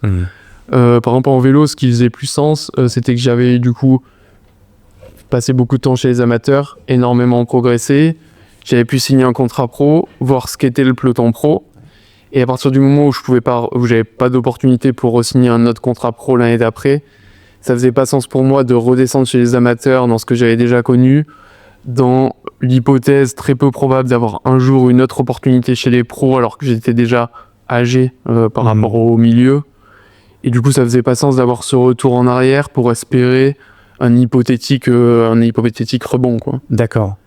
Donc je pense à Baptiste, tu parlais de Baptiste tout à l'heure, ton collègue à l'INSA, qui lui est spécialiste du 5000, et là en fait, peut-être, je sais pas, j'aurai l'occasion, j'en suis certain d'échanger avec lui à ce micro-là, d'ailleurs qui fait la formation Je repose de ma vie avec moi, donc salut Baptiste, et lui il est en train de switcher sur le marathon, en se disant tiens 2028 marathon LA, voilà, et nouvelle possibilité d'évolution, de progression. Ce serait quoi la fin de ton cycle triathlon Ironman? Tu dis tiens, j'ai gagné l'Ambraman, je dois le gagner 3 fois, ou tu veux faire les championnats du monde? C'est quoi Ce qui est assez rigolo, c'est que pour moi, gagner l'Ambraman, quand j'ai commencé, ça aurait pu paraître comme un aboutissement. Oui. En fait, c'est la course qui m'a emmené au triathlon, parce que moi, je suis français, c'est un parcours vallonné qui me plaît vraiment à vélo, donc c'est la course en fait qui m'a emmené au triathlon. J'ai jamais vraiment rêvé d'Hawaï ou de ce type de course. Sympa. Mais en fait, comme je l'ai réalisé en seulement 2 ans et demi, Du coup il y a forcément un goût d'inachevé et tu te dis de toute façon je peux pas me satisfaire de ça, il faut que j'aille voir plus loin où je peux aller.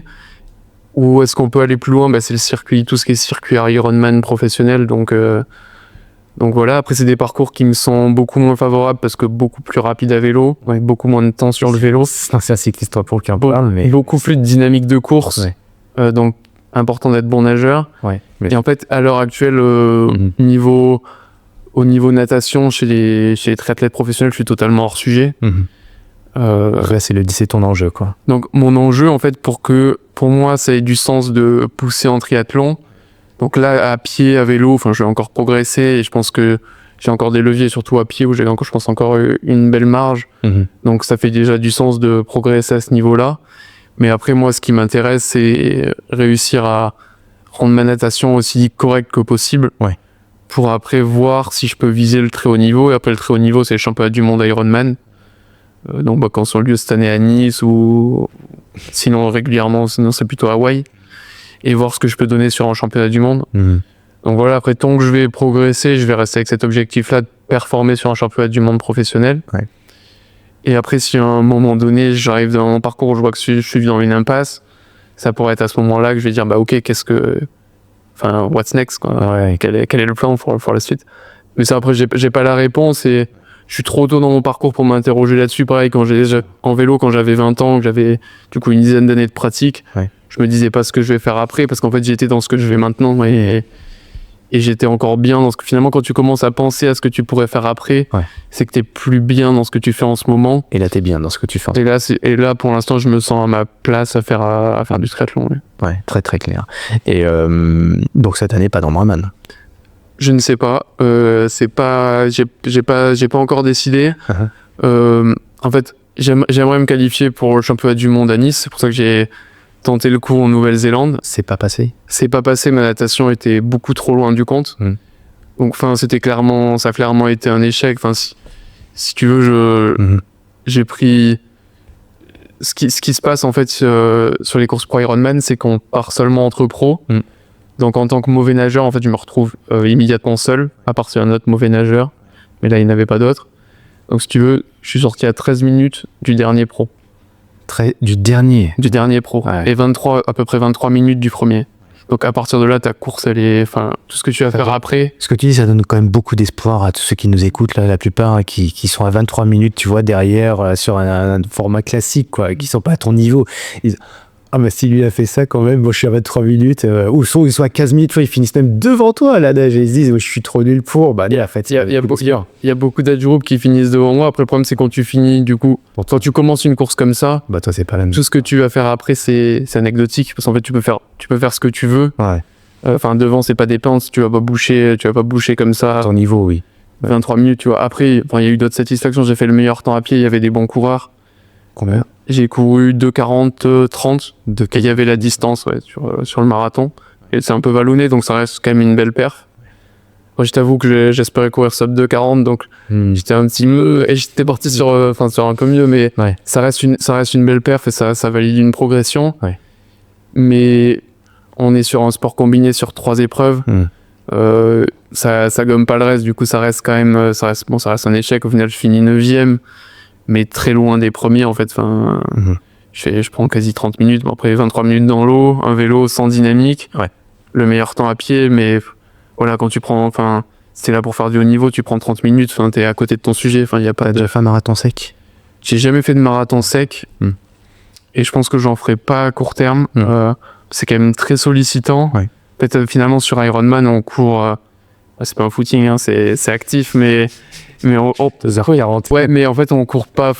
Souvent on dit qu'un marathon ça se court pour les meilleurs pas loin du 2e seuil, j'imagine. Et sur Ironman on est plus autour du 1er seuil, quoi. Donc voire un peu plus lent. Donc c'est pas du tout le même effort. Et je pense qu'au niveau mécanique j'aurais beaucoup j'ai pas encore en fait la capacité mécanique à courir à une vitesse sur marathon sec qui me satisfait et qui m'intéresse. Ce qui fait qu'on récupère plus vite d'un Ironman que d'un marathon sec en général et que tu peux enchaîner plus d'épreuves. D'un point de vue mécanique, c'est évident que tu récupères beaucoup plus vite. Après, c'est plus l'aspect des fois récupération nerveuse qui peut être plus long parce que tu sors quand même d'un effort de 8-9 heures Et du coup, faut récupérer sur le plan nerveux plus. Oui. Ouais, intérêt, très très bien ce que tu dis. Parce que de le rappeler, c'est vrai qu'on les gens ne nous croient pas quand tu dis à la fin d'un Ironman, je récupère plus vite que d'un marathon, musculairement parlant, pour les raisons que tu viens d'évoquer. Mais oui, au niveau de la charge mentale et puis la fatigue, oui, par contre, il y a un autre paramètre qu'il ne faut pas négliger pour autant. Tu te donnes combien de temps là pour nager plus vite? Eh bien, j'espérais déjà cet hiver avoir fait des progrès. Après là, T'as changé ta nage, non? C'est ça là. Alors j'ai commencé à travailler avec quelqu'un du coup qui me conseille, qui me voit au bord du bassin. Ouais. Il te fait changer la nage? Alors il me fait changer ma nage. Après oui, forcément il apporte des données techniques pour essayer de faire évoluer ma nage qui est qui est pas. Tu as un travail de proprio qui fait que ça demande du jus et que ça progresse pas pour l'instant, quoi. C'est ça. En fait, c'est toujours compliqué en fait quand t'as 3 sports de gérer la progression dans les 3. Oui. Et ce qu'on a fait cet hiver, c'est qu'on a tenté quelque chose. Oui. La force est de constater que sur le résultat, ça a pas marché. Mm-hmm. Après, il y a plein de choses il y a plein de paramètres qui sont entrés en jeu. On est en train de tirer un peu d'adapter le programme, on va dire, pour la suite. Suite à cet échec, pour voir comment est-ce qu'on peut rebondir, comment est-ce qu'on peut adapter la méthode pour moi me permettre de mieux progresser et d'enclencher une vraie démarche où là sur l'hiver on a pu voir j'ai progressé dans certains endroits, je pense que c'est assez évident, mais ça s'est pas transcrit sur les temps, ça s'est pas transcrit sur la course, et finalement pour nous c'est tout ce qui importe. Oui. Et alors je pense que tu as conscience, mais allez, là pour le coup je suis mon coach, hein, excuse-moi. C'est plus se dire que ce que tu as fait en nage jusqu'à présent, même si à l'instant T, du moins il y a 2 semaines, le résultat ne se sent pas, c'est comme tout en fait. Il y a des choses que tu fais et ça va, c'est 6 mois après que tu sens que tout se réaligne en fait, que l'alchimie se crée en fait, parce que c'est un travail de nage, c'est super ingrat quoi. Donc et même de quoi, si on doit apprendre à courir, où je parle de Federer qui arrive après à faire à jouer au tennis alors qu'il a été au meilleur niveau mais qu'il a eu son opération, et après il a fallu tout reprendre. Donc potentiellement en 6 mois c'était fait, mais non, en fait on sait qu'il y a un temps de latence, et comme tu l'as très bien dit, de la patience, et c'est à un moment donné ça va arriver. Donc j'ai aucun doute sur le fait qu'à un moment donné, comment ton résultat l'année dernière, tu dis bah oui ça claque, et c'est le résultat qui est le fruit d'un long process et pas juste 2 années. Évidemment tout le travail ingrat que tu fais là, il paye à un moment donné quoi. Donc et même si le résultat, et ça je le dis pour tout le monde, hein, quand t'as pas de résultat à l'instant T que tu souhaiterais avoir par rapport à 2 mois, 3 mois, 4 mois de préparation, on aurait tendance peut-être à se dire on met tout en question, on revient comme avant, un petit peu comme tu as dit pour la nutrition tout à l'heure. Non, laissons un peu de temps aussi à l'organisme à s'adapter, etc. Donc ça je le dis pas pour toi, je le dis pour ceux qui nous écoutent, hein. Mais on est toujours trop pressé quoi en fait. Non, c'est sûr. Et après je pense qu'il faut trouver le juste milieu. Oui. Faut pas tout mettre à la poubelle, faut pas non plus continuer avec des œillères, et oui. il faut, je pense, de toute façon la performance c'est toujours des mini réglages qui peuvent faire parfois des grandes différences, c'est toujours c'est fin. Tous les détails ont leur importance. Donc voilà, je pense que là on adapte la méthode, mais on n'a pas forcément jeté la méthode à la poubelle. On fait du fine tuning. C'est ça. Allez, maintenant, rentrons dans le dur, parce qu'il y a 2 choses qui m'apportent beaucoup, parce que c'est pas pour moi, c'est pour ceux qui nous écoutent. Premièrement, 2024, comment tu planifies ton année concrètement pour arriver à Embrunman, à être au résultat où t'es. Même si tu l'avais pas su en début de saison et tu l'as pas su au mois de juin non plus, en forcerie avec des douleurs, comme tu l'expliquais tout à l'heure au niveau du tibia. Quand même, ta stratégie, c'était quoi avec coach Caroli, hein, je prononce bien son prénom? Ouais, c'est ça exactement. Alors la stratégie, je pense, si on veut revenir sur la stratégie, je pense que une perf, elle se dessine quasi 1 an avant. Mm-hmm. Donc déjà si on regarde en 2023, j'ai fait mon premier full distance, distance Ironman sur l'Embrunman. Du coup j'avais fait 4e, mais au moins ça avait permis de faire la course, de connaître le parcours, de prendre déjà une quantité d'informations qui était importante pour l'année d'après. Donc je pense en fait déjà dans cette victoire, ce qui a été clé, c'est de se dire dès ma première année de triathlon, je vais déjà faire un premier Embrunman. 8 mois après du coup avoir commencé à rouler, et tu fais un an à courir et à nager. Ouais, et tu fais déjà 4e. Je fais 4e. Après, ce qu'il faut savoir, les temps étaient pas terribles cette année-là. Il y a eu le record, mais derrière Ouais. Tout le monde était hyper loin et il n'y avait pas une grosse densité au niveau des dents. Donc je pense que j'ai quand même bénéficié sur la place d'une densité peut-être un peu moins forte de d'habitude sur les top performers.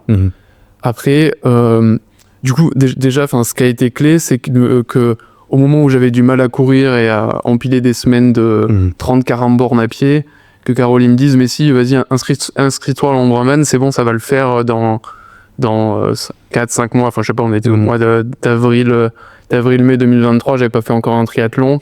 Et il me disait, vas-y, inscris-toi, ça peut te convenir et je pense que ça passera, quoi. Alors que, si j'ai tout seul, moi, je pense que j'aurais jamais tenté de faire un distance Ironman dès la première année. Je me dis, c'est trop tôt.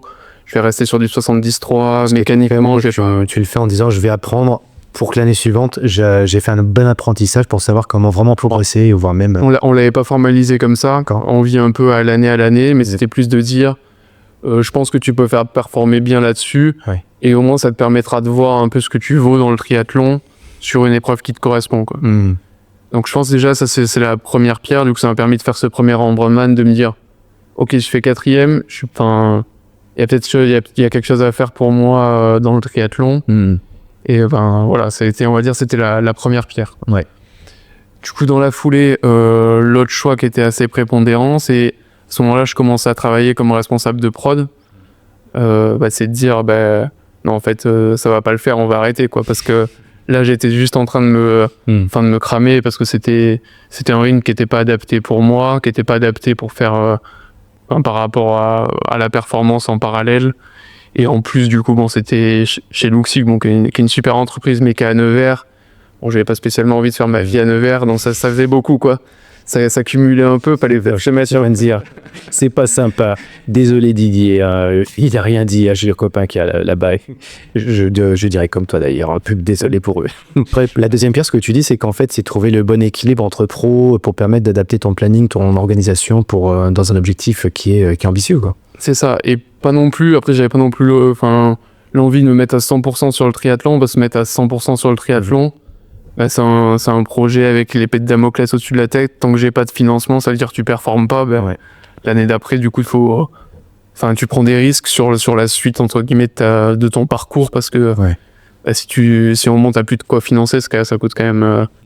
c'est quand même des gros budgets. T'as le risque de devoir arrêter ou de devoir te limiter parce que financièrement, t'es pas capable de suivre. Donc en termes de charge mentale, financière, équilibre professionnel, tout ça, t'arrives à trouver le bon truc. En fait, j'arrête. Par contre, je vais chercher dans la foulée quelque chose à temps partiel qui pourrait me correspondre mieux, qui soit dans une ville où j'aurais plus de plaisir à m'entraîner, qui soit plus agréable à vivre.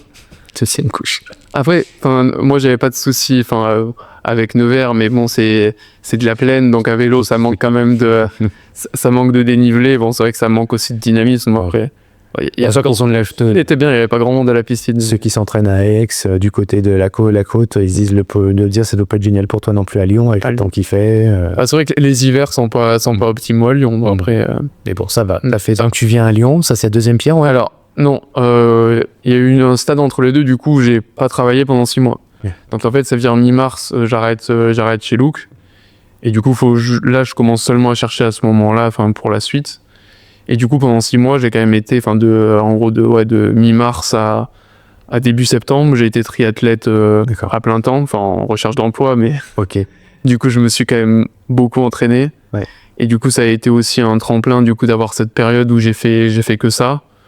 Pour construire cette performance-là. Je pense que c'est assez évident. Donc voilà, il y a cet aspect-là au niveau de l'équilibre. L'aménagement du planning, de l'agenda, Et je pense aussi ce qui a été important, c'est que j'ai trouvé du coup mon emploi en juin pour la rentrée, donc je savais sur l'été quand j'ai performé. Je savais quand j'avais un projet pour la rentrée et j'avais la sérénité de me dire, ok, j'ai trouvé une manière de pérenniser mon projet sportif sur le moyen terme parce que je vais avoir un emploi et je vais pouvoir courir en parallèle et voilà, maintenant fais ton été.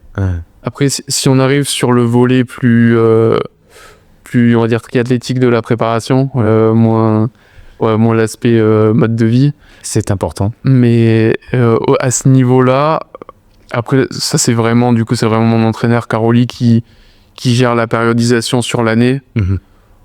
Si je devais schématiser, je dirais que l'hiver, plus on est loin des compétitions, moins on est spécifique, donc plus on va faire des efforts plutôt plus courts, plus intenses pour progresser sur les autres d'intensité.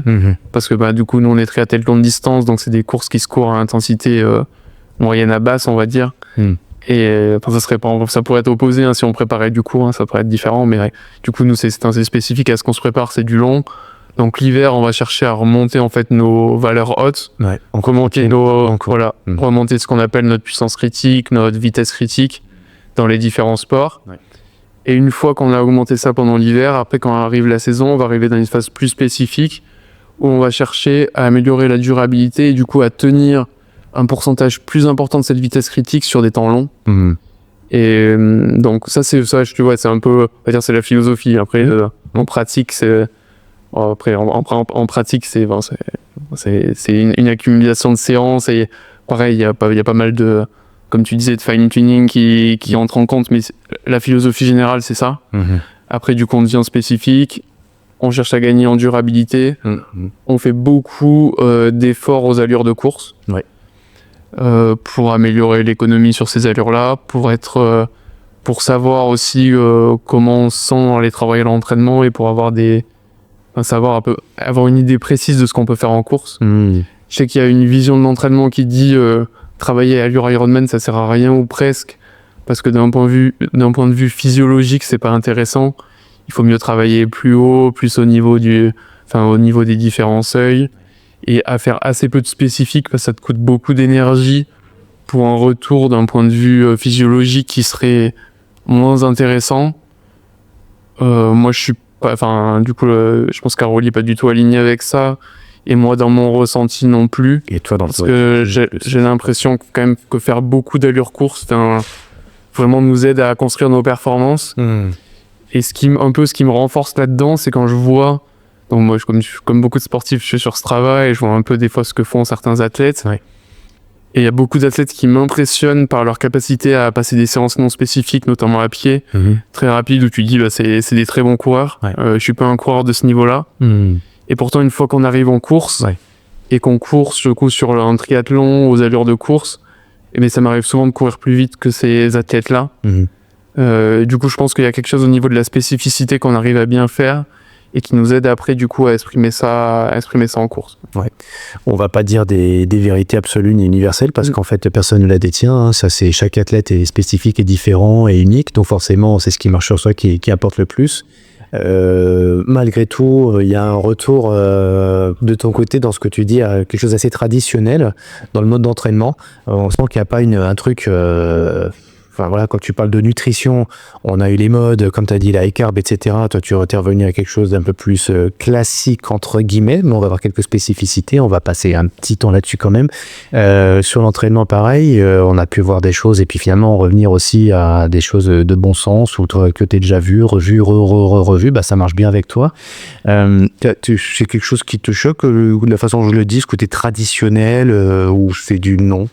Alors, ça me choque pas. Après moi je juge pas ça traditionnel parce que je sais pas ce que c'est traditionnel. Je vois ce que tu veux dire par traditionnel, mais si tu veux, ce que je vois moi ou ce que je comprends de l'approche de Caroli, c'est quand même une approche qui est fortement basée sur la science et sur les études scientifiques.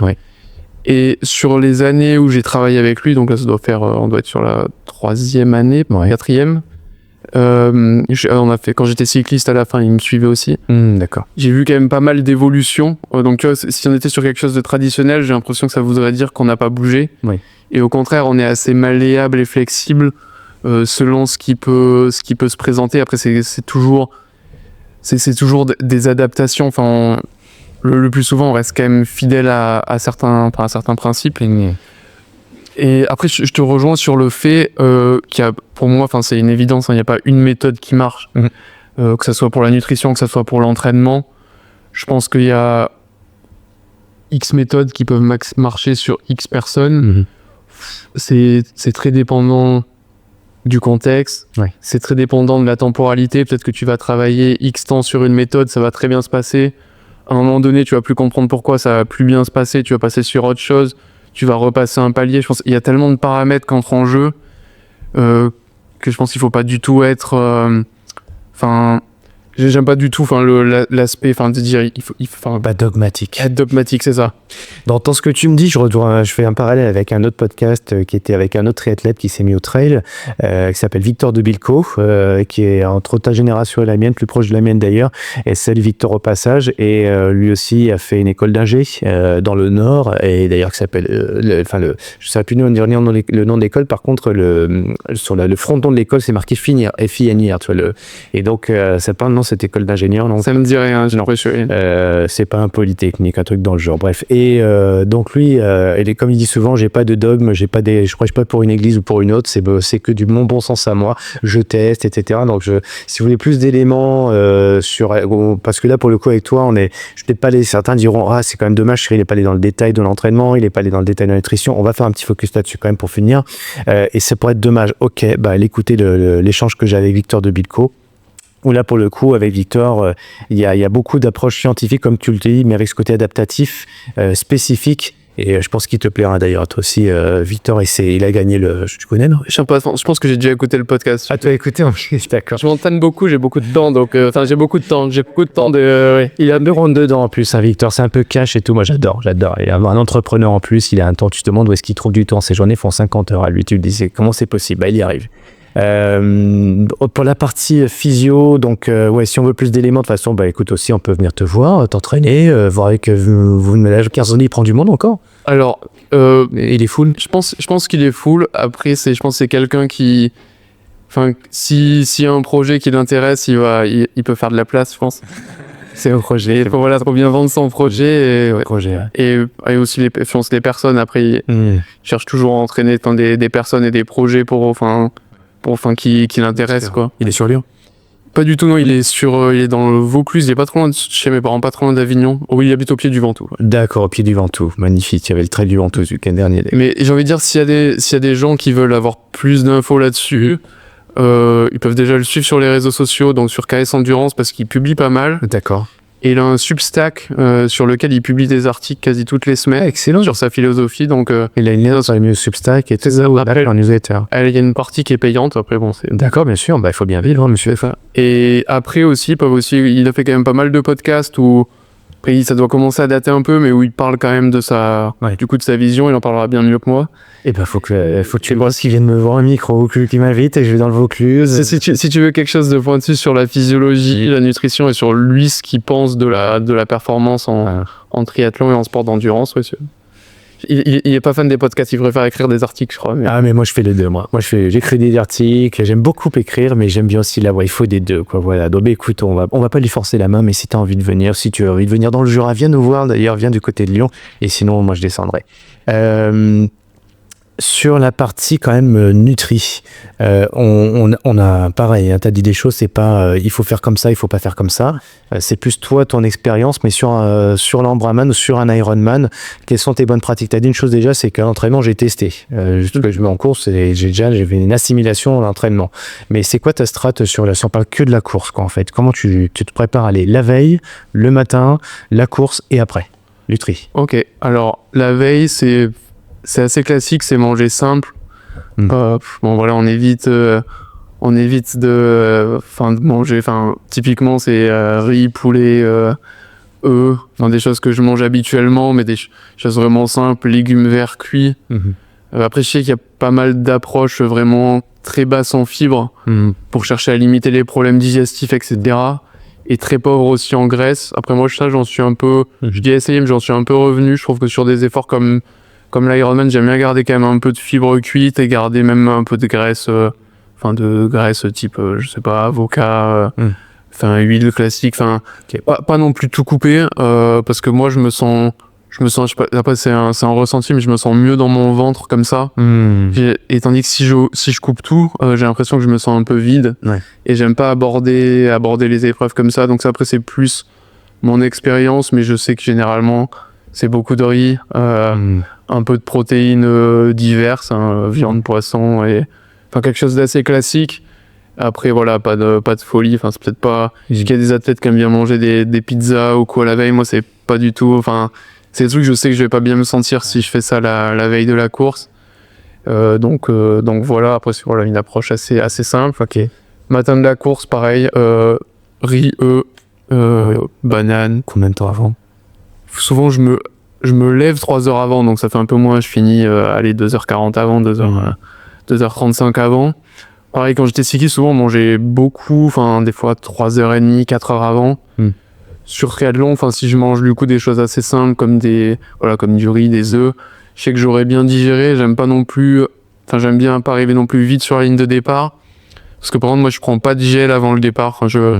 Avant le départ, je prends de l'eau, un peu d'électrolytes. Il y a quand même des électrolytes pour faire le stock. C'est des choses qui, les sels minéraux, des choses qui se stockent. Donc tu peux les stocker avant la course, donc autant le faire.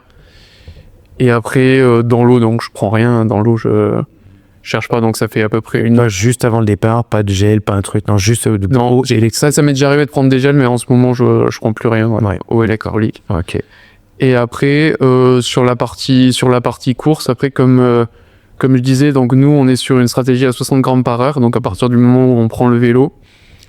Et donc, 60 grammes par heure, et avec principalement de la maltodextrine, ou en tout cas des sources de sucre qui contiennent pas de fructose. Donc, concrètement, sur le vélo, je prends très principalement de la maltodextrine. Ouais. Ce qui a l'avantage d'être très peu cher, par rapport au gel emballé concentré en glucides qui sont vendus à prix d'or pour ce qu'il y a dedans.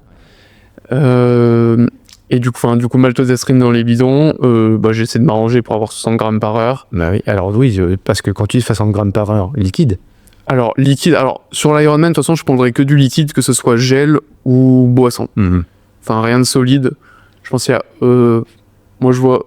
C'est vrai qu'au début, quand je voyais la longueur des efforts, je pensais que ça serait un type d'effort où tu pourrais peut-être consommer des barres ou autre. Et finalement, il y a plus de risques que de bénéfices et je ressens aucun manque, en fait, de pas avoir mastiqué de la journée. Ça me fait rien. Je me sens bien comme ça.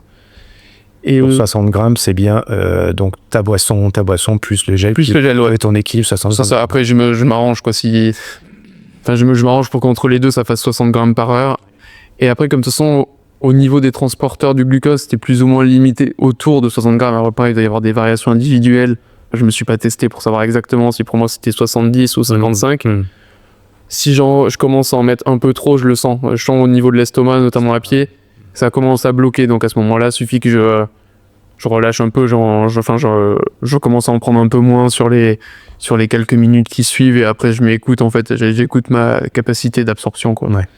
Et après à pied, on a du coup des gels, c'est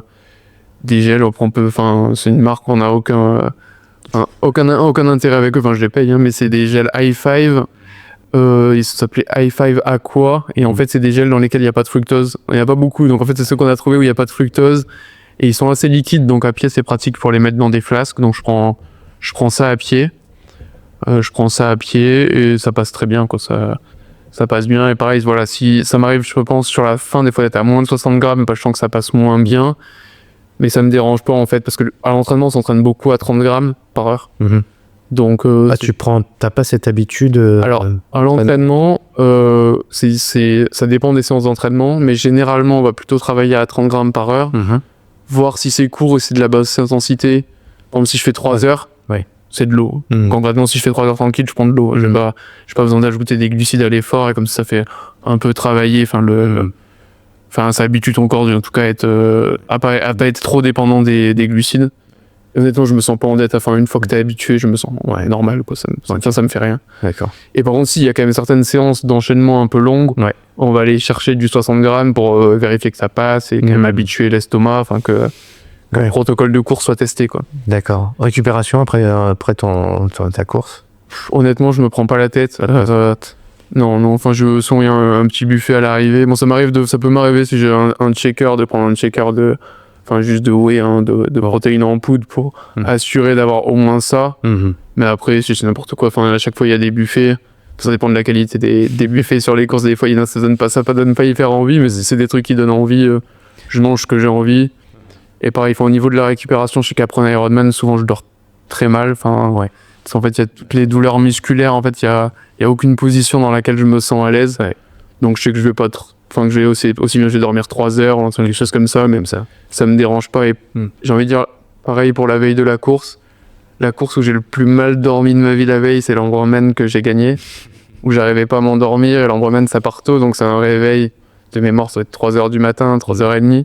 Donc j'ai dû dormir 3h, mais pareil, ça m'a pas... Si t'arrives bien à reposer, ça change. C'est bien reposé. Je pense qu'il faut vraiment avoir ça en tête, ouais, et être serein là-dessus. Ouais. Ouais, ton capital sommeil et la veille de course, bah voilà, t'auras pas de dette le jour J parce que t'auras emmagasiné suffisamment de sommeil. Ouais, tu auras tellement, je pense, sur le plan hormonal, tout ça, tellement de choses qui se passent que tu vas être activé à 100%. Donc faut pas se stresser avec ça, c'est normal, quoi. Souvent on se stresse et puis ça amplifie le phénomène, du coup, et on bouffe de l'énergie. Exactement, on bouffe et on en aura déjà bien assez à bouffer le lendemain, donc on va pas s'en rajouter. Je voulais te poser une question qui m'échappe parce qu'il y en a une autre qui me perturbe. Comme on a Lyon, on est la capitale de la gastronomie française, même internationale. Ton plat préféré? Mon plat préféré, c'est une bonne question. Je sais même pas si j'ai un plat préféré. Les quenelles ou le saucisson lyonnais? Je sais pas si j'ai des basiques dans mon alimentation, c'est des choses que si tu les as pas dans ton frigo, tu peux pas être direct. Vas-y. Bah, tu vois, par exemple, je mange beaucoup d'œufs, donc les œufs, des œufs. Toujours du beurre de cacahuète. De la purée de cacahuètes, un truc, il n'y a que de la cacahuète broyée. Comme Cédric Fleurton, tu connais Cédric, le autre lyonnais, non? Ça me dit... comme ça. Oh, c'est pas ça, pas pour Cédric. Faut que je te présente, il est génial. Bah, c'est un très ancien, c'est comme moi, il a mon âge, triathlète, qui a circuit international, mais sur du rapide. Et franchement, faut que je te présente. Il s'entraîne, il est dans les monts du Lyonnais, mais enfin, dans les monts d'Or, mais dans les monts d'Or, pas du Monts d'Or, et il s'entraîne à Villeurbanne, voilà. Ok. Ouais. Donc tu seras à le croiser et psychologiquement c'est un mec génial, enfin psychologiquement c'est un homme ressource, voilà, et il partage énormément. Cédric, salut, podcast number 1 ou de numéro 2 ou 3 d'ailleurs d'Objectif Finisher, c'est un de mes premiers.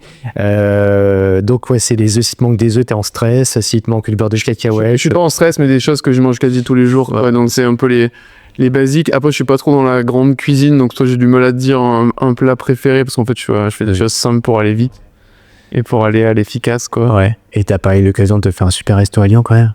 Alors, si, avec mes parents de temps en temps, et mes parents aiment bien aller faire des bons restos, donc on s'en fait souvent. Ouais. Après, c'est des plats qui sont souvent hyper travaillés, assez... Donc, c'est difficile de dire un plat préféré que t'as mangé dans mon resto. Préféré, un resto que t'aimes bien, alors? Que tu recommandes? À Lyon, honnêtement, j'en fais pas assez. Non. J'en avais fait un bon, mais... qui est sur la presqu'île sur une sorte de petite île au niveau de la Saône. Ouais. Mais je sais même plus le nom, tu vois. Eh ben écoute, ceux qui les reconnaîtront le mettront un commentaire sur le fait que j'avais pété mes 20 ans avec mes parents là-bas. Ouais, 20 ans. Ouais, c'est il y a 9 ans alors. C'était 9 ans. Et les 30 ans, tu avais fêté où? Les 30. Après, moi, je suis pas très c'est pas moi qui vais organiser, quoi. Moi, je vais pas les fêter, donc non, ça c'est pas tant. Ça me fait ni chaud ni froid, ouais. D'accord.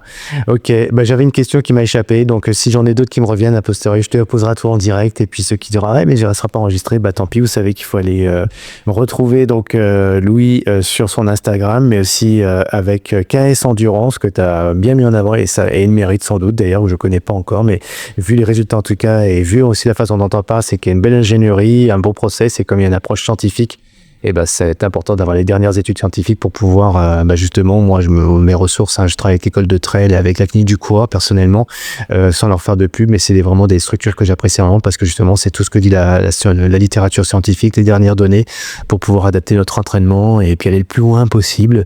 On peut te souhaiter quoi pour la suite là?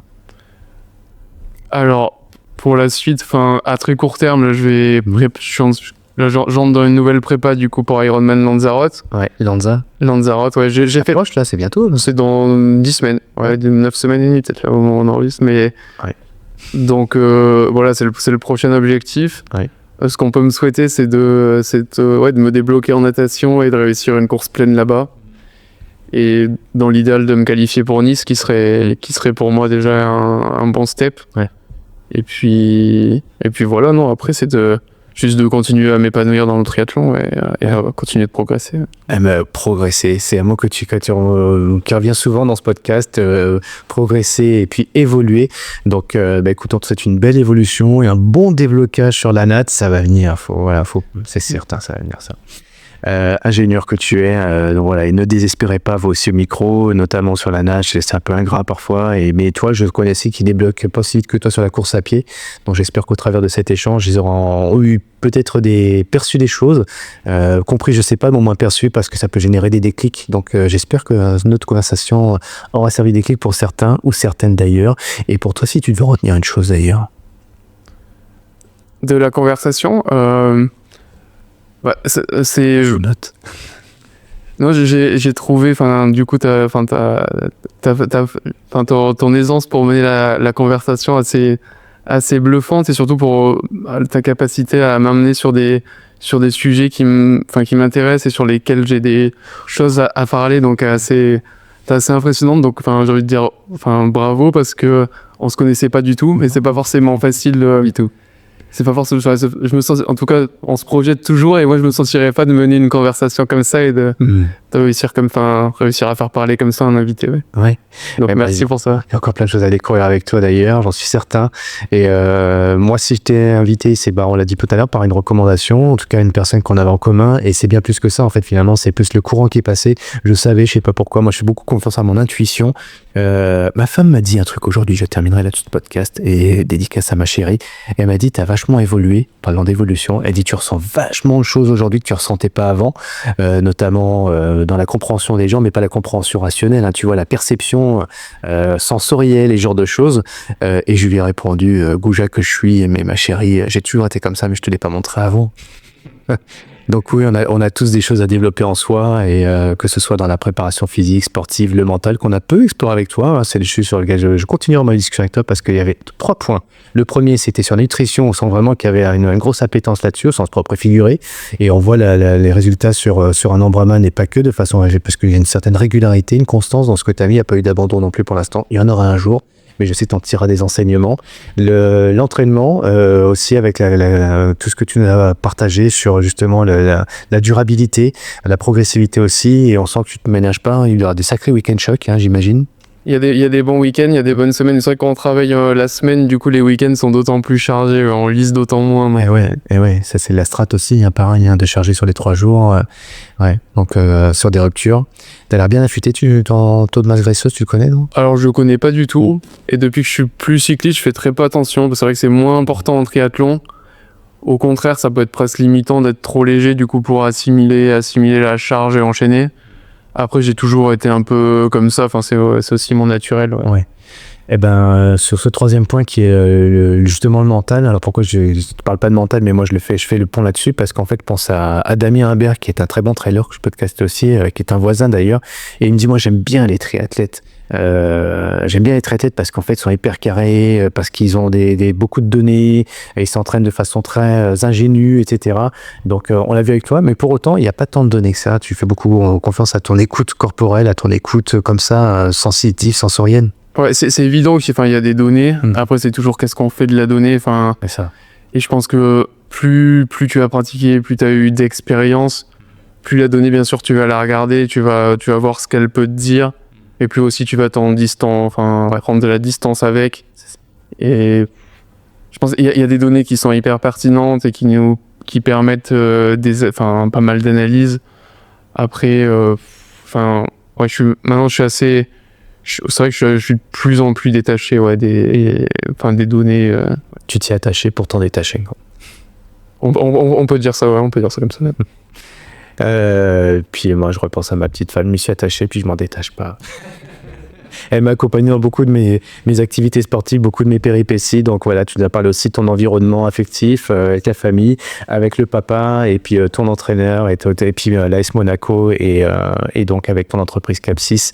On les remercie tous pour le travail qu'ils font pour toi, et on te souhaite plein de succès pour la suite, avec une belle progression, et puis une année 2025 qui sera encore dans la belle dynamique de 2024 par rapport à 2023. Bon succès à toi.